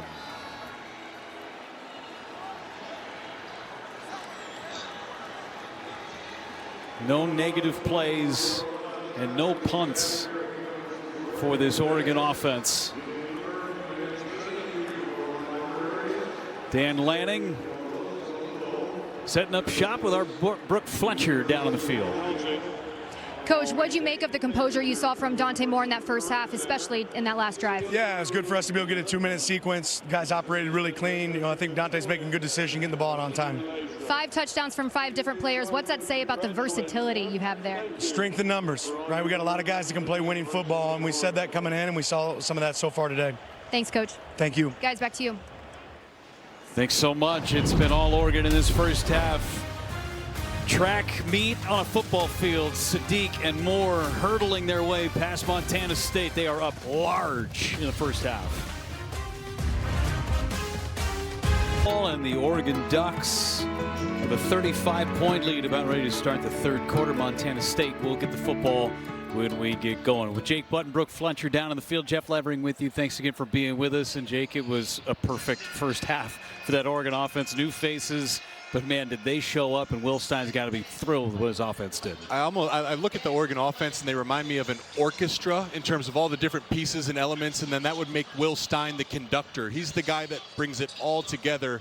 And really, he told us the goals were to keep this simple. He wanted to make sure his quarterback, Dante Moore, wasn't having to play beyond himself. And I would say, perfect, 100%. I mean, if not 100%, it's got to be a 99% grade for the Ducks offense there in the first half. Yeah, all the drives, every one of them ended in a score. The defense allowed just a field goal. That was it. Montana State will get the offense on the field. This defense with a lot of new faces too, but Mateo Uiagalelei is one of the carryovers. Go downstairs, Brooke Fletcher with more on Mateo. Defensive coordinator Tosh Lupoy said the edge position used to be a growing pain for this group, but now has become one of their strengths. And you can attest that to some of their veteran presence, like Mateo Uiagalelei, like you said, Jeff, who had a great first half with that sack. Mateo put on 10 pounds from last season to this season, and a big part of his game, he said, I want to be more physical against the run game, and I want to maintain that relentless mentality. That's what I want to bring this season. I would say he's off to a good start. Wouldn't you say? Absolutely, and I think it's important to note, too, what used to be a thorn in their spine. Of all the transfer portal additions, they've never taken a transfer edge since Dan Lanning got here. Nice catch. And a first down for Montana State. Chris Long pulled it in. There was some pressure on that catch. The gain of 16 for Long.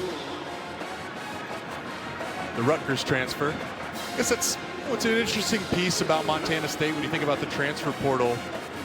You know, Montana State being such a successful program, they do lose guys to the next level, but they also get guys that maybe get buried on the depth chart. Chris Long was one of those guys at Rutgers and now gets a chance to be one of the featured pieces for this Montana State offense. A 16-yard gain matches their longest of the game for the Bobcats.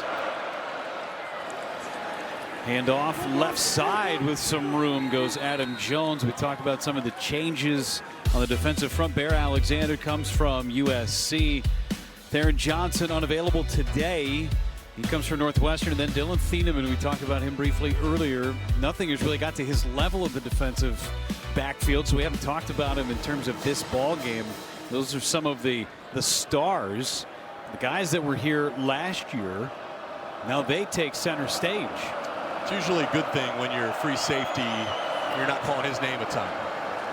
Another handoff, almost to midfield. But we'll be calling Dylan Thieneman's name a ton throughout this season. And he's one of the best players in all of college football. The Big Ten safety class is loaded. I mean, Caleb Downs for Ohio State is top 5, top 10 pick. Dylan Thieneman, I think he's got a chance to be a first-round pick whenever he does decide to go to the NFL. Montana State 0 for 6 on third down. It's 3rd down and 2. Opening drive of the second half.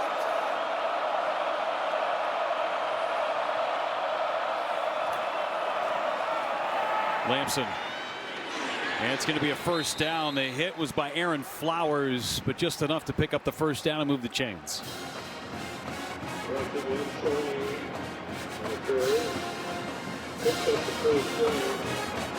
Tosh Lupoy said, we asked him, hey, Coach, what's the next level for this defense? And he said he wants them to go from being respected to feared. Certainly has been one of the better defenses in college football, absolutely. They've been highly respected. But the next switch to flip for Oregon is to become a defense that is feared. Lamson in trouble. And he hits Dowler on the sideline. He's in the open field. Dowler now across the field. Thieneman able to run him down and out of bounds inside the 25-yard line. That was a great job by Justin Lamson. I believe that was Bryce Betcher, the linebacker, that was sent on pressure, and he hit a nice up and under on the protection, and Lamson made a miss. was able to find Dowler over top of the zone defender there. That's Jerry Mixon, number 54, the linebacker. Dowler went down hard.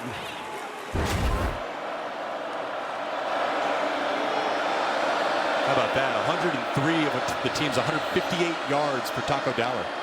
Focal point. Lamson swings it out to the outside.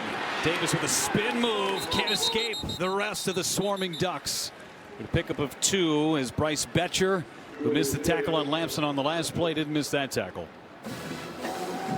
Back for his senior season. Had an opportunity to go play in the Astros organization on the baseball field. Said, I got more in the tank on the football field. I got something left to prove. Benefited this offseason, too, of being fully committed to football. He said he added about 10 pounds of muscle in the weight room. And he's a really nice guy, Jeff. You know, I was walking around the facility after our meetings yesterday, and I got lost. And he stopped from the elevator and showed me the exit. And I said, thank you, Bryce. I really appreciate that. Heck of a football player and a heck of a nice guy. Let's go downstairs to Brooke Fletcher. Bryce told me after last year's Rose Bowl loss, he felt like he had unfinished business. So he returned, giving up baseball to focus solely on football. And he told us that sticking to one sport has helped him build strength and grow at linebacker. Now, baseball, it does bring him joy, but football also lets him channel that intensity. And that's where he wants to leave his mark right now, guys. Thanks, Brooke. And the Astros still own his rights for 5 years. So if he decides the NFL is not going to work out for him, he can go back to baseball. He's got 5 years to do it. The boy thinks he's an NFL linebacker, though, if he stays committed to it. Or has a chance to be, at least. 3rd and 10. Batted away. I think that was Uiagalelei off the edge, just working a bull rush.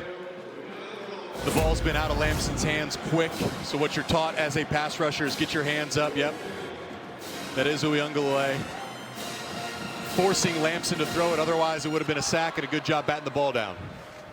Lamson was perfect on that drive, 4 for 4 until then. Now a 41-yard attempt from Sandstead. He kicked from 42 earlier. Kick is up and right through the uprights. So another field goal for Montana State. Good opening drive for the Bobcats. Oregon back on offense when we come back.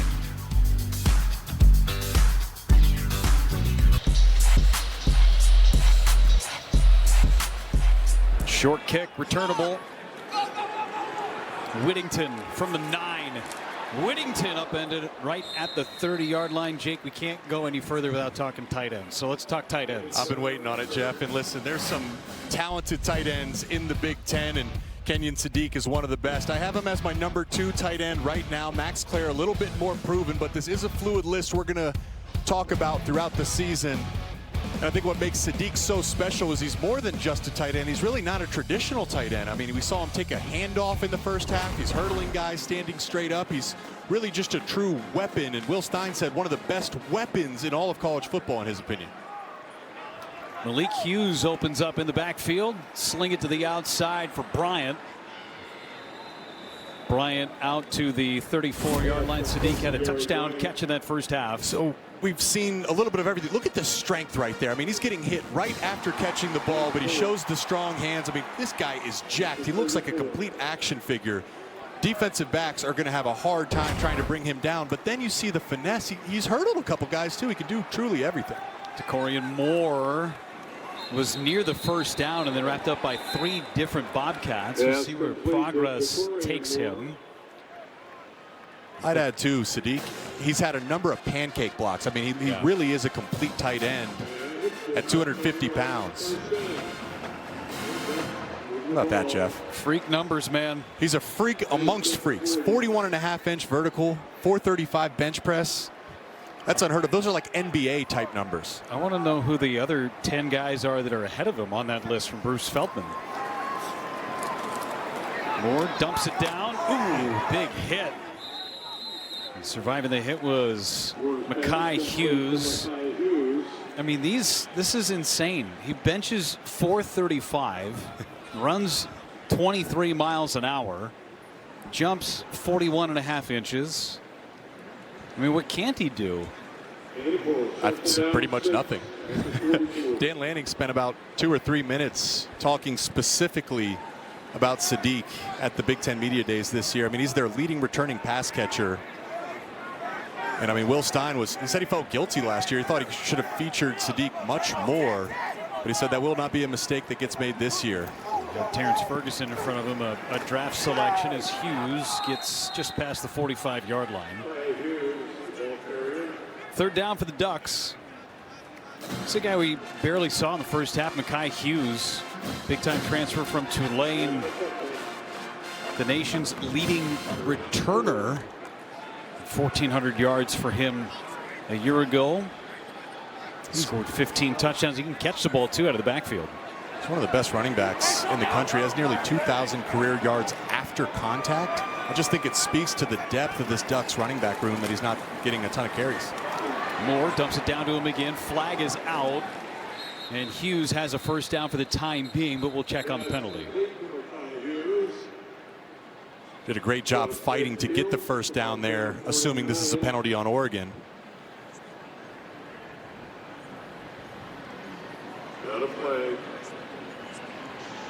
Holding. Offense number 77. 10-yard penalty from the previous spot. Third down. Just the second penalty of the game against Oregon.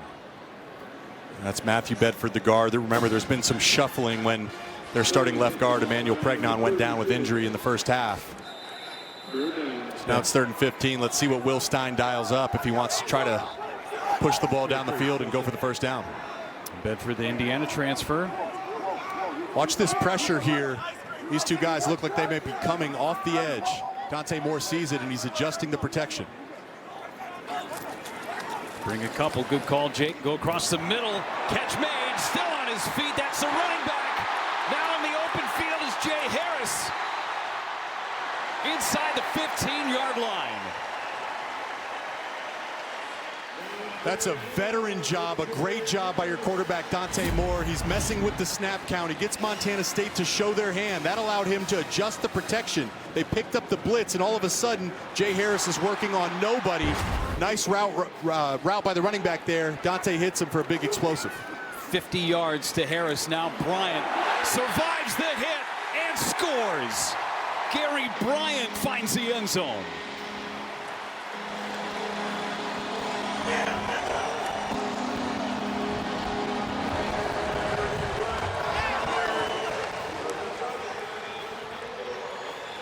Sean Howe, the defensive coordinator for Montana State, he told us the #1 key to this game is they have to tackle on the outside.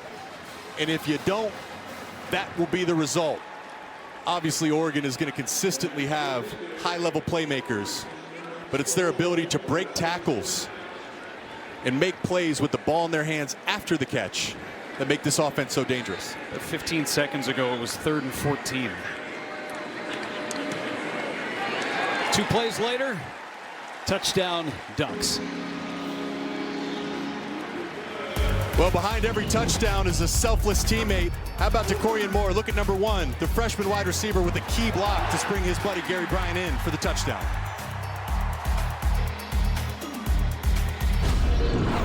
Gage Hurrick to kick it away for the Ducks. And another touchback. 9 different receivers catching the football today from Dante Moore. Your old buddy, Ross Douglas, the wide receiver coach now in Oregon. Yeah, I can vouch for him. Someone needs to be the leader.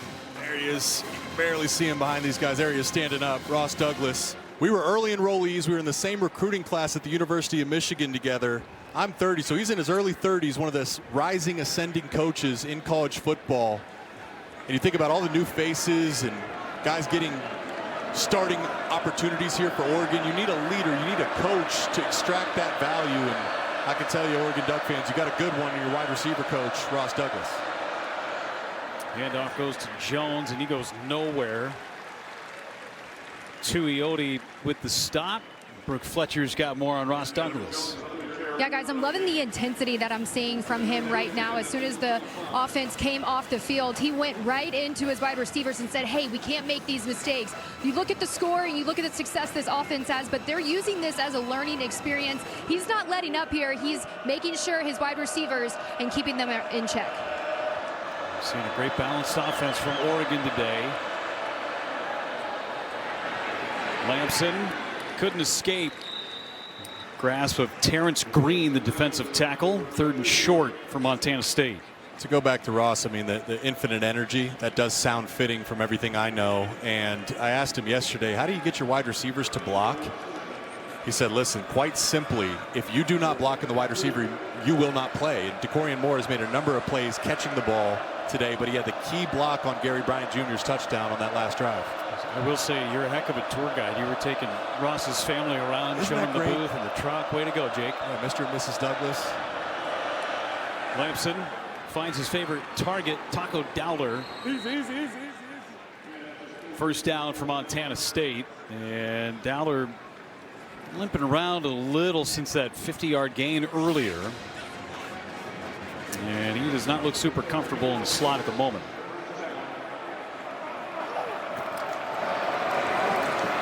Hand off again to Jones. Slithers through for a couple. We'll give one more shout out to the Douglas family here too. Ross has a beautiful young baby boy named Ross Jr. So it was good to see his dad Robert and his mother Denise. Again, we kind of became friends when we were like 17, 18 years old. Think about how much changes from when you're 18 to when you're 30. But that's the relationships and the beauty of the game of football bringing us together. Oh, you're so young, Jake. Like a spring chicken. 2nd and 8 for Montana State. And a whistle. Play is dead. And a false start on the Bobcats. False start, offense number 86. 5-yard penalty, 2nd out. Hunter Province, sophomore tight end. To go back to Taco Dowler there, limping a little bit. Coach Vigen is going to have a decision to make because this is the number 2 team per the coaches poll in the FCS. They have goals and aspirations to compete for a national title, and if they want to do it, he's going to be one of their key players. Well, he's certainly a little injured right now. We got a big one coming up next week too against South Dakota State. Jackrabbits. Lamson a pass, he escapes for a moment, maybe a couple on the gain. Maury Washington brought him down by his shoe tops. All right, 3rd and 12, obvious passing situation, but there really hasn't been a true pass rush opportunity for the Oregon Ducks defensive line. For the most part, the ball's been out of Lamson's hands quickly. Let's see what happens here if they're going to try to push the ball down the field, if the pass rush can get home. Bear Alexander's lined up on the nose. Bringing heat, and down he goes, Uyangalele for his 2nd sack.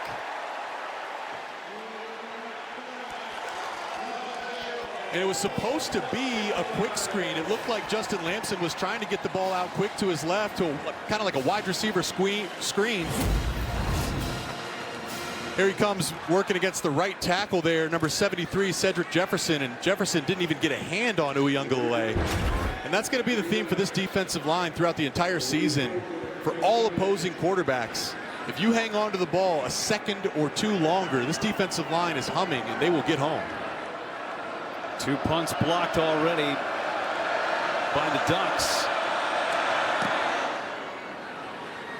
Bryant, Fields on a bounce. And Bryant brought down at the 35-yard line. It's been 7 drives, 7 scores for the Ducks.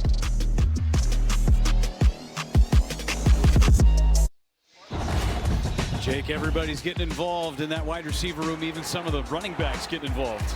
Listen, I think this Oregon Duck offense is really like an orchestra. There's just so many pieces and so many weapons they can go to, and that means Will Stein is the conductor alongside the quarterback Dante Moore.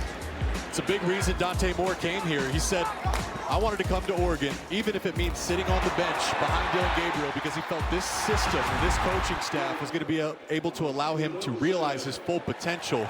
Great start here to the 2025 football season. Just 5 incompletions for Dante Moore. We've got a new quarterback. Austin Novosad is entering the ball game. He'll get the rest of the contest, or at least his drive.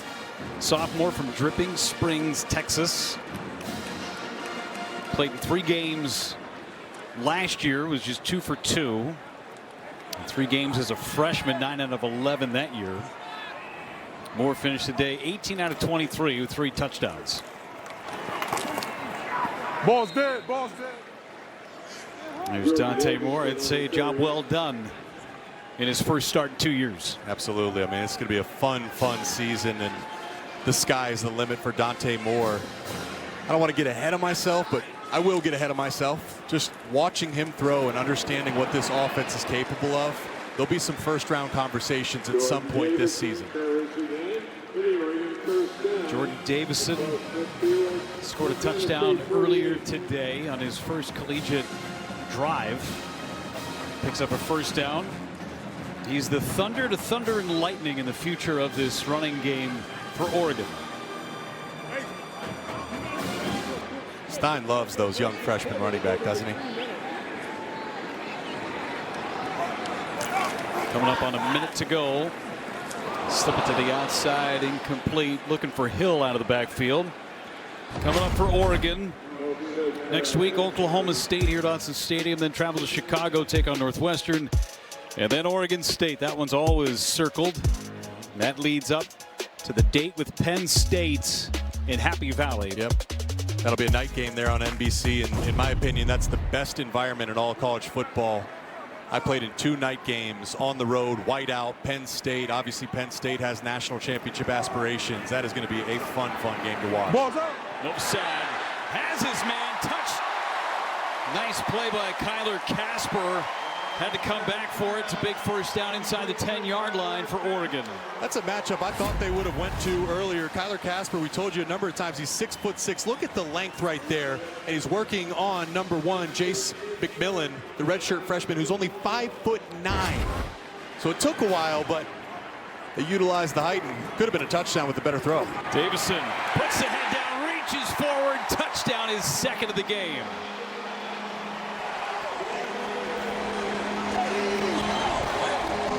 New quarterback, same result for the Ducks.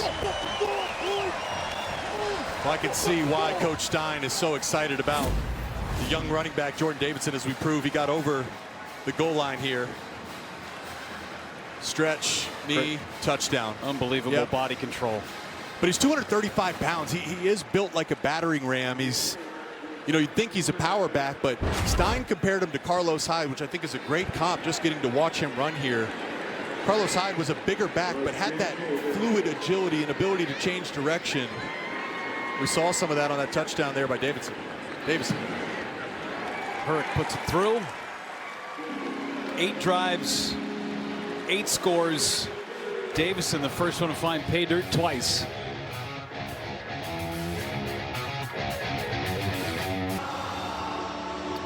Oregon fans getting ready. Some Wonderwall right now. We got Shout coming up in about 26 seconds at the end of the 3rd quarter, going into the 4th. And a great crowd at Autzen Stadium, and they have been treated to a offensive clinic from Will Stein today.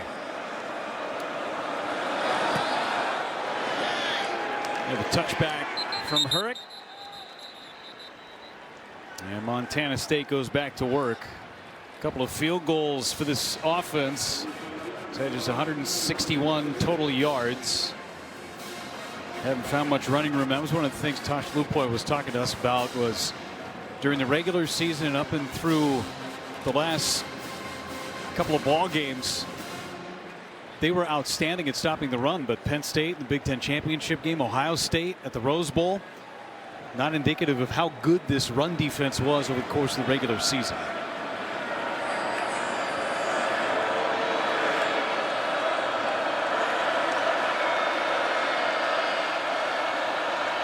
On the jet sweep, Getting around the corner, spin move, but can't get out of the grasp of Peyton Woodyard.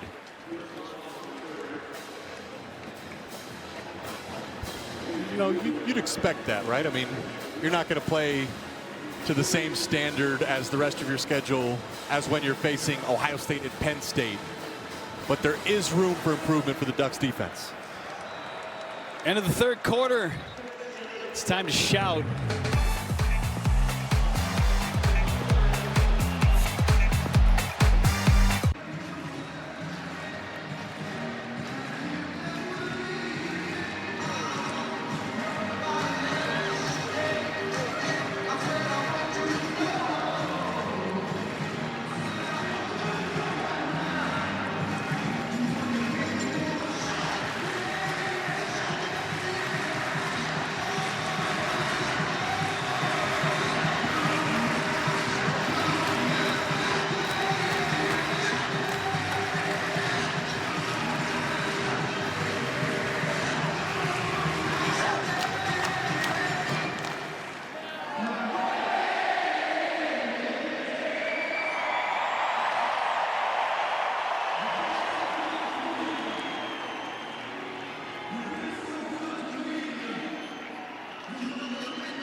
Otis, he loves us.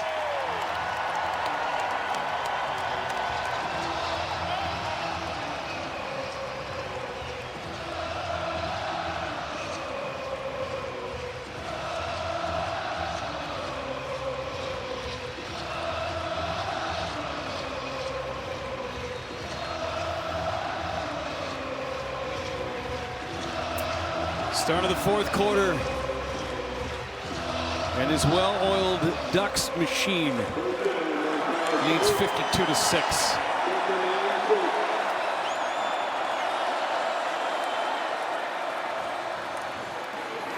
Around the edge goes Julius Davis for a first down for Montana State. Julius Davis with the ball. Senior out of Menominee Falls, Wisconsin.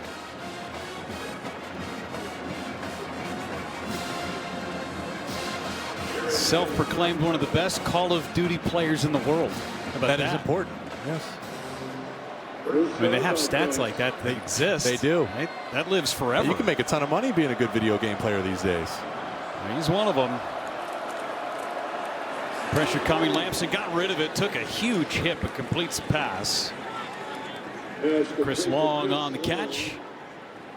Gain of 11, another first down. That's a heck of a throw right there. And Lamson just knew he was going to take a shot and still found a way to get it out to Chris Long. Started his collegiate career at Syracuse, transferred to Stanford, came to Montana State to take a look at it, then committed to Bowling Green. Coach leaves Bowling Green, comes back to Montana State, takes a big hit. Out to the 49-yard line, Jerry Mixon on the tackle. I'm sure he's happy that he won't ever have to play this Oregon Ducks defense again. It's the second time he's had to match up with them. Did it a couple of years ago as well, but that was out in Palo Alto as a member of the Stanford Cardinal. He's got high expectations for this season, and head coach Brett Vigen is excited and Felt like he was the right fit to bring in to replace Tommy Millard, their quarterback from last season. Dowler toughened this one out. Slung down on the outside by Brandon Finney.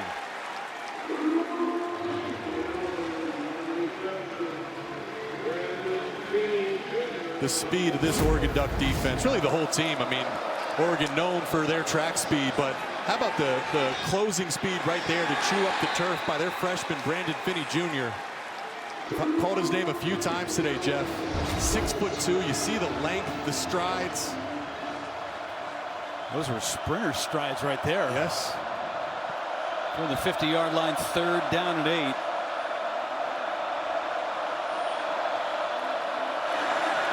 Pressure from the edge. Lamson goes down again. 3rd sack by the Ducks. Another freshman, Nazir Wyatt, number 32. He was the one that came off the edge and forced Lamson to leave the pocket. And I love the sounds of football. It's good to be back. That was a big-time pad-cracking hit. Number 23, Adam Jones, the running back, tried to take a load off on Wyatt, but couldn't do it. So how about that? Freshman Wyatt makes a play. Finney the play before. The future is bright. 7 tackles for loss. DeCorian Moore is back to receive the kick. Let it go into the end zone for a touchback. Oregon's offense, 8 drives, 8 scores. Can they go 9 for 9?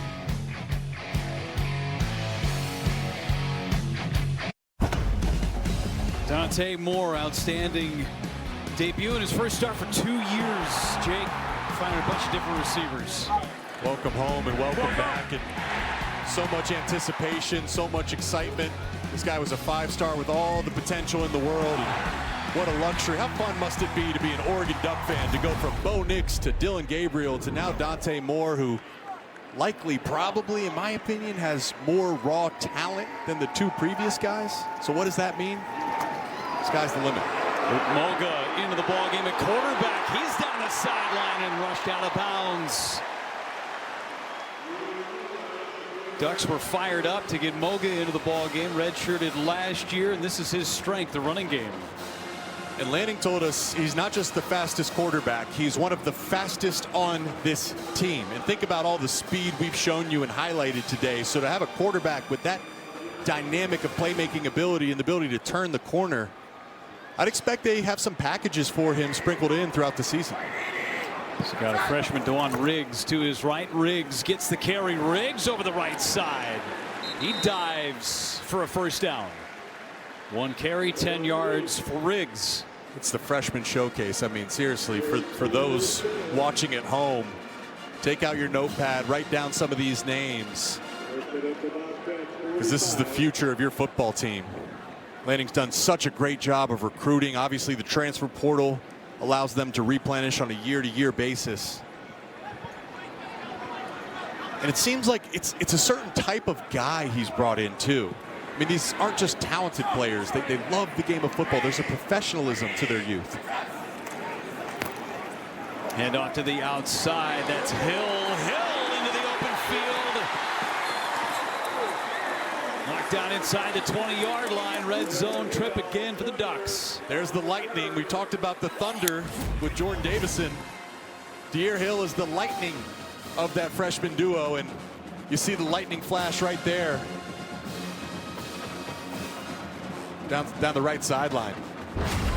Great blocking on the edge, too. Receivers, lead blockers.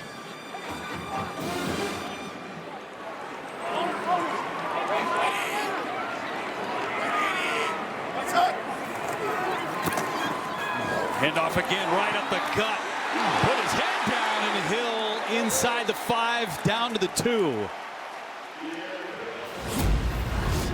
Maybe he has a little thunder to him as well, though. How about that? I mean, the lightning with the speed down the sideline, running through arm tackles, putting Caden Dowler on his back, 205-pound safety, and then flexing to finish it all off. 5 straight plays of 10 or more yards. How about this? Not a single negative play for this Oregon Duck offense. You better hope they move forward right here, Jake. That's all I'm saying. Riggs back in there. Riggs on a carry. Riggs spin move. Riggs got a half a yard. Man, Jake, you are so lucky. Yeah, I got nervous. Thought the old announcer jinx. But the thing is with the way the offensive line is playing, there's not a concern of going backwards. Even not being able to score there. You just look at the line of scrimmage and no one is getting knocked back in the trenches for the Ducks. Snap number 58. You see the rushing yards. Hill is back in there, bringing extra offensive linemen on the far side of the formation. Carry up the middle and stop short down to the half-yard line. 3rd down and goal. Nice play there by number 42, Ryan Crea, linebacker, giving Montana State a few inches to stand on here.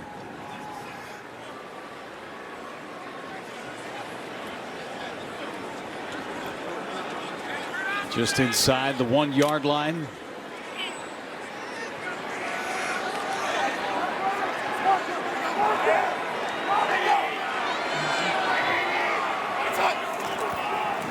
Handoff.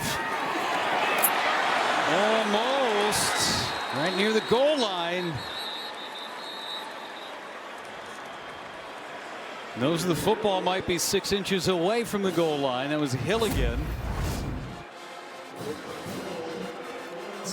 Just the nose of the yeah. Nope, he did not get in, and that was pretty close to being a negative play. It was close. As close as we've seen.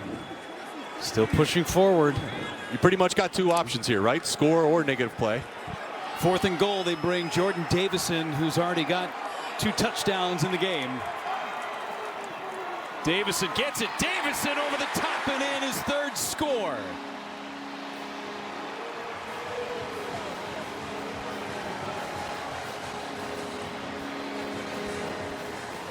Davison. It's the Davison showcase, and he's proving he really is the total package for a freshman. 235 pounds, but accelerating downhill and then jumping over the pile there. Clearly in for the score. I was talking to the running back coach pregame, Rashad Samples. I'm like, Coach, how are you going to balance all the snap counts? And he laughed. He's like, I don't even know how I'm going to do it. I mean, they just got so many options, so much talent in that running back room. Still true, no negative plays and no punts. 9 drives, 9 scores. And Oregon is rolling in their home debut.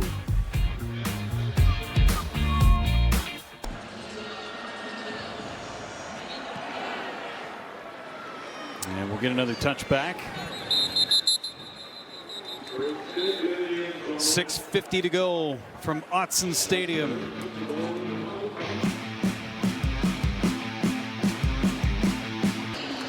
All Oregon here at home, number 7 team in the country. And we talked about the front part of the schedule, Jake. How about the back end of this schedule too for Oregon? Yeah, I mean, there's some challenging games there. Obviously, Duck fans know how challenging it is to go on the road and win at Washington to end the season. But look at after that bye at Iowa. Oregon Duck fans, I know you guys haven't traveled out there and played in Kinnick, but I'll tell you, as a team, my senior year at Michigan, we were the number 2 team in the country, undefeated on the road. Iowa was unranked, a game we should not have lost, and they spoiled our season. So that's a dangerous place to play. And we've seen what Oregon can be throughout this game. Clearly a talented team, clearly one of the best teams in college football, but there's going to be some challenging waters to navigate with some of those road tests. Undefeated in Big Ten play a year ago, undefeated until the Rose Bowl against Ohio State for this Oregon team. Not easy to run the table. This is as deep a Big Ten conference as there's been in a number of years. Yes. Much like the Oregon roster, right? It's not always top heavy. Now the heavy hitters in the league are. But the floor is not as shallow as it once was. Yeah, and listen, the Big Ten was known, especially when I was playing around 2013 to 2016. It was just a defensive league with running games and minimal quarterback play outside of the top teams. But that's one thing that was immediately apparent when we were doing our Big Ten camp tour this year is the quarterback play has taken a major stride conference-wide. Washington has a young kid named Damon Williams. It's really, really special. Iowa, they went out and got Mark Gronowski, a dual threat quarterback that's the most talented quarterback they've had in a number of years. Pass and secured. Good catch by Jabez Woods. Final drive recaps the entire day around the conference. Tonight after football only on the Big Ten Network and the Fox Sports app. The final, that's the best way to end a great day of college football there. Great analysis by the crew. Get a snapshot of all the action across the league. Still got more to come. Outside again to Woods, pushes his way forward for a first down and then Gang tackled at midfield. Woods again on the reception. Solomon Davis on the tackle for the Ducks. I'm just so excited to see what this team can be. I mean, Dan Lanning is one of the best coaches, one of the best leaders in college football. I believe Will Stein will be a head coach at some point, whether that's next year or the year after. He's a great mind. Across the middle, wide open, and finally brought down. Lencioni with his second catch of the day. Love the question that you asked, by the way, of Dan Lanning about his leadership in our meetings with him yesterday, how he came to be the leader that he is. Yeah, I mean, when you think about the turnover, losing 10 guys to the NFL draft, when you win, your assistant coaches become coordinators. Coordinators eventually become head coaches. It is so important to be a great leader and a culture builder. And more than anything, that's exactly who Dan Lanning is. He's intentional about building his culture. He's intentional about the type of player he brings in. And there's great proof there. Jordan Birch was a guy, when he was at South Carolina, he wasn't a high-level NFL talent. He comes to Oregon, a relatively unknown, and look at what he's doing in the NFL now. Bo Nix and Dylan Gabriel elevated their games. Malik Benson, the receiver from Florida State, has had a nice start to his career at Oregon here. Nice back shoulder catch. You get a foot down, yes. Oh my you gosh. say a completed catch. Jacob Trimble somehow got his toe down.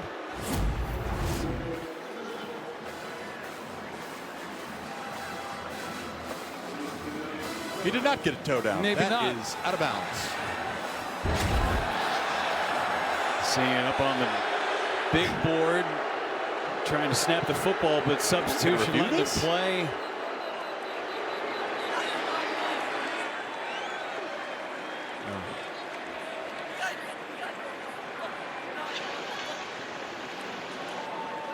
Timeout, Oregon, 30 seconds. Oregon's going to take a timeout. Let's take another look at this from Jacob Trimble. Prior to the timeout, the previous play is under further review. Yep. I mean, neither foot was down when he caught it, and he's clearly out of bounds. But, Jeff, just to go back to that, that's what a head coach is. You're a CEO. You are the leader in the face of an organization. And what he's done is built a Rolodex of proof saying when you're a player, you come to Oregon and we will guide you to where you can find out how good you really are. Malik Benson is a guy that's played about 800 snaps throughout his career between Alabama and Florida State, but he's never become a star. Well, he had a great game here today. Another guy I'm excited to see, Bear Alexander. I mean, this guy was one of the most highly touted recruits as an interior defensive lineman coming out of high school. And he's had a bit of a journey to get here. Georgia, USC, and now here with Dan Lanning, he said, hey, let's let the past be the past. But that's a credit to him as a head coach, taking talented guys and putting them in a position to realize their potential. The pass was incomplete. There'll be 3rd down and 7 from the 23-yard line.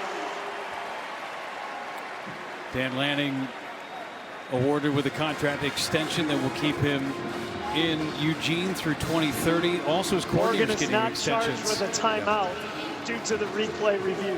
And you talk about keeping everybody together. Make sure he knows he's not. In this landscape where coordinators are becoming head coaches so quickly, keeping everybody together, at least for this year. You never know what's going to happen next year. Yep. But keeping everybody, keeping the messaging the same, so big for this program. Yep. Coordinator continuity, exactly. I mean, your playbook is a language. It's a foreign language. So what an advantage for Dante Moore and some of those new pieces on both sides of the ball to have the same playbook. 3rd and 7, 3 minutes to go.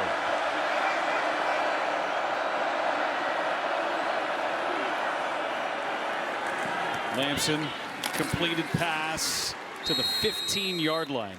Dane Steele, the freshman, his first career catch. Lamson's made a few really nice throws on this drive, just standing in there, knowing he's going to take a shot. Oregon's sending pressure. From the 16-yard line, gave him a first down. Lamson looking left, throwing left, end zone, and a flag comes out. Naeem offered on the coverage on Chris Long. Pass interference, defense number 14. By rule, the ball is placed at the 2-yard line, 1st and goal. And Offord is a true freshman, 6'1", 195. He's in great position there. Oh my gosh, that was Chris Long almost came down with that. Been the catch of the year. Few almost catches here on this drive for Montana State, but nonetheless, their ball on the 2-yard line. On the Rutgers transfer. 2 catches today for 27 yards. First down and goal. Handoff up the middle. Touchdown Bobcats. Adam Jones. 14 scores a year ago. That's number 1 in 2025. It was the runner-up for the FCS Freshman of the Year last year. They're really excited about him. Adam Jones, number 23, and Julius Davis, number 32, the 2 running backs. They call themselves the Evil Twins. It's been tough sledding here today, of course, against this Oregon Duck defense. But expect big things. And that's Gavin Nix, number 13, another freshman linebacker that had a chance, a free shot on Adam Jones and didn't hit him square. Sanstead puts it through. First touchdown of the year for Montana State. Oregon will get it back with 2:22 to go. Still ahead, Jaden Mayaba leads the Trojans against Missouri State. And the Dogs clash with Colorado under the lights. Find it only on the Big Ten Network and the Fox Sports app.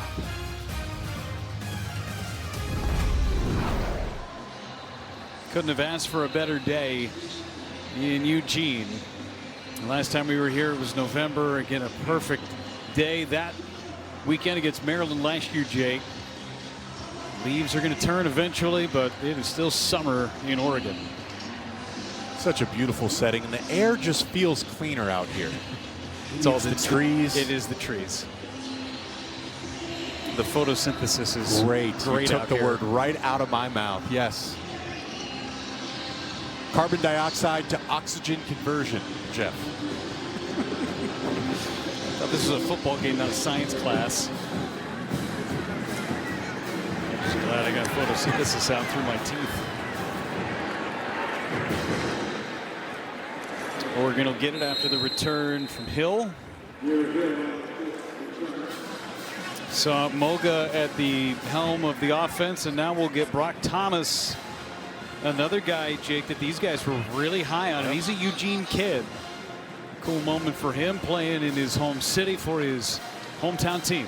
And I mean, obviously this game's over, but it's been a perfect game effectively. I would say probably about 99% for the Oregon offense. They've been nearly perfect. So that would be the pressure for Brock Thomas, is keep this offense operating at a near perfect level. So the note, Dad and Grandpa both played at Oregon. This one goes forward from DeJuan Riggs. Jordan Davison today with 3 touchdown rushes.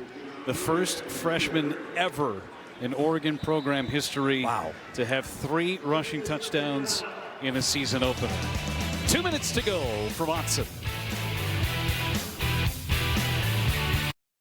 Dave Revson, Howard Griffith with you. The Ducks putting the finishing touches on what's been an impressive offensive performance. Really, offensively, they've been performing well. You look at the quarterback, really put up big numbers, excited about him. How about the defense? How about special teams?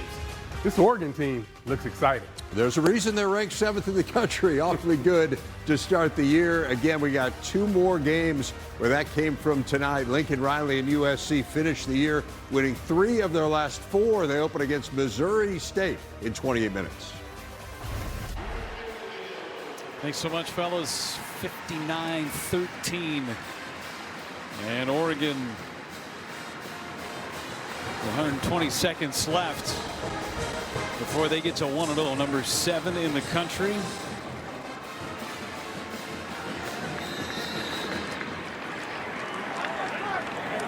And Brock Thomas in at quarterback, Riggs in the backfield.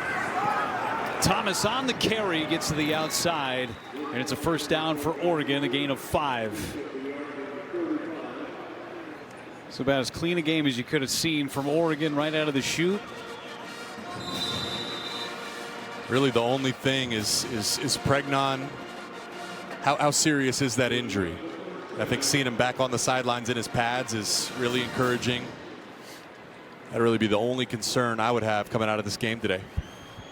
Over 500 yards of total offense, a blocked kick, a tipped kick as well.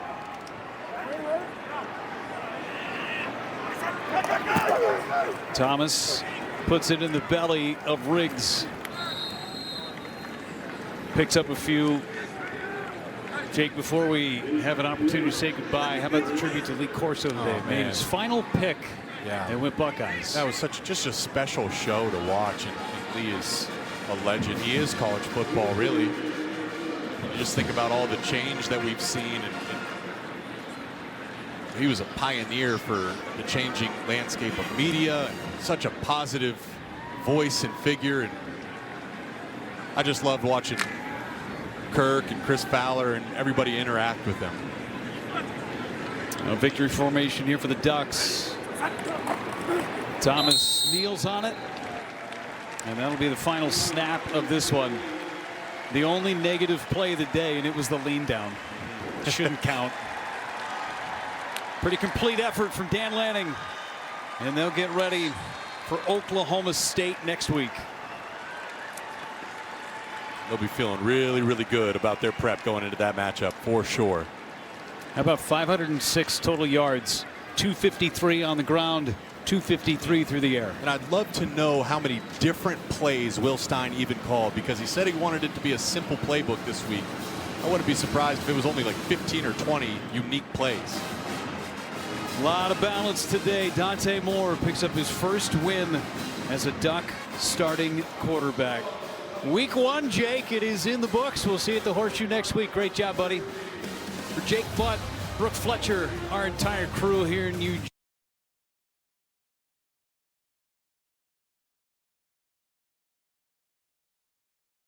I'm Jeff Levering saying so long. Big Ten Live Game Break is next.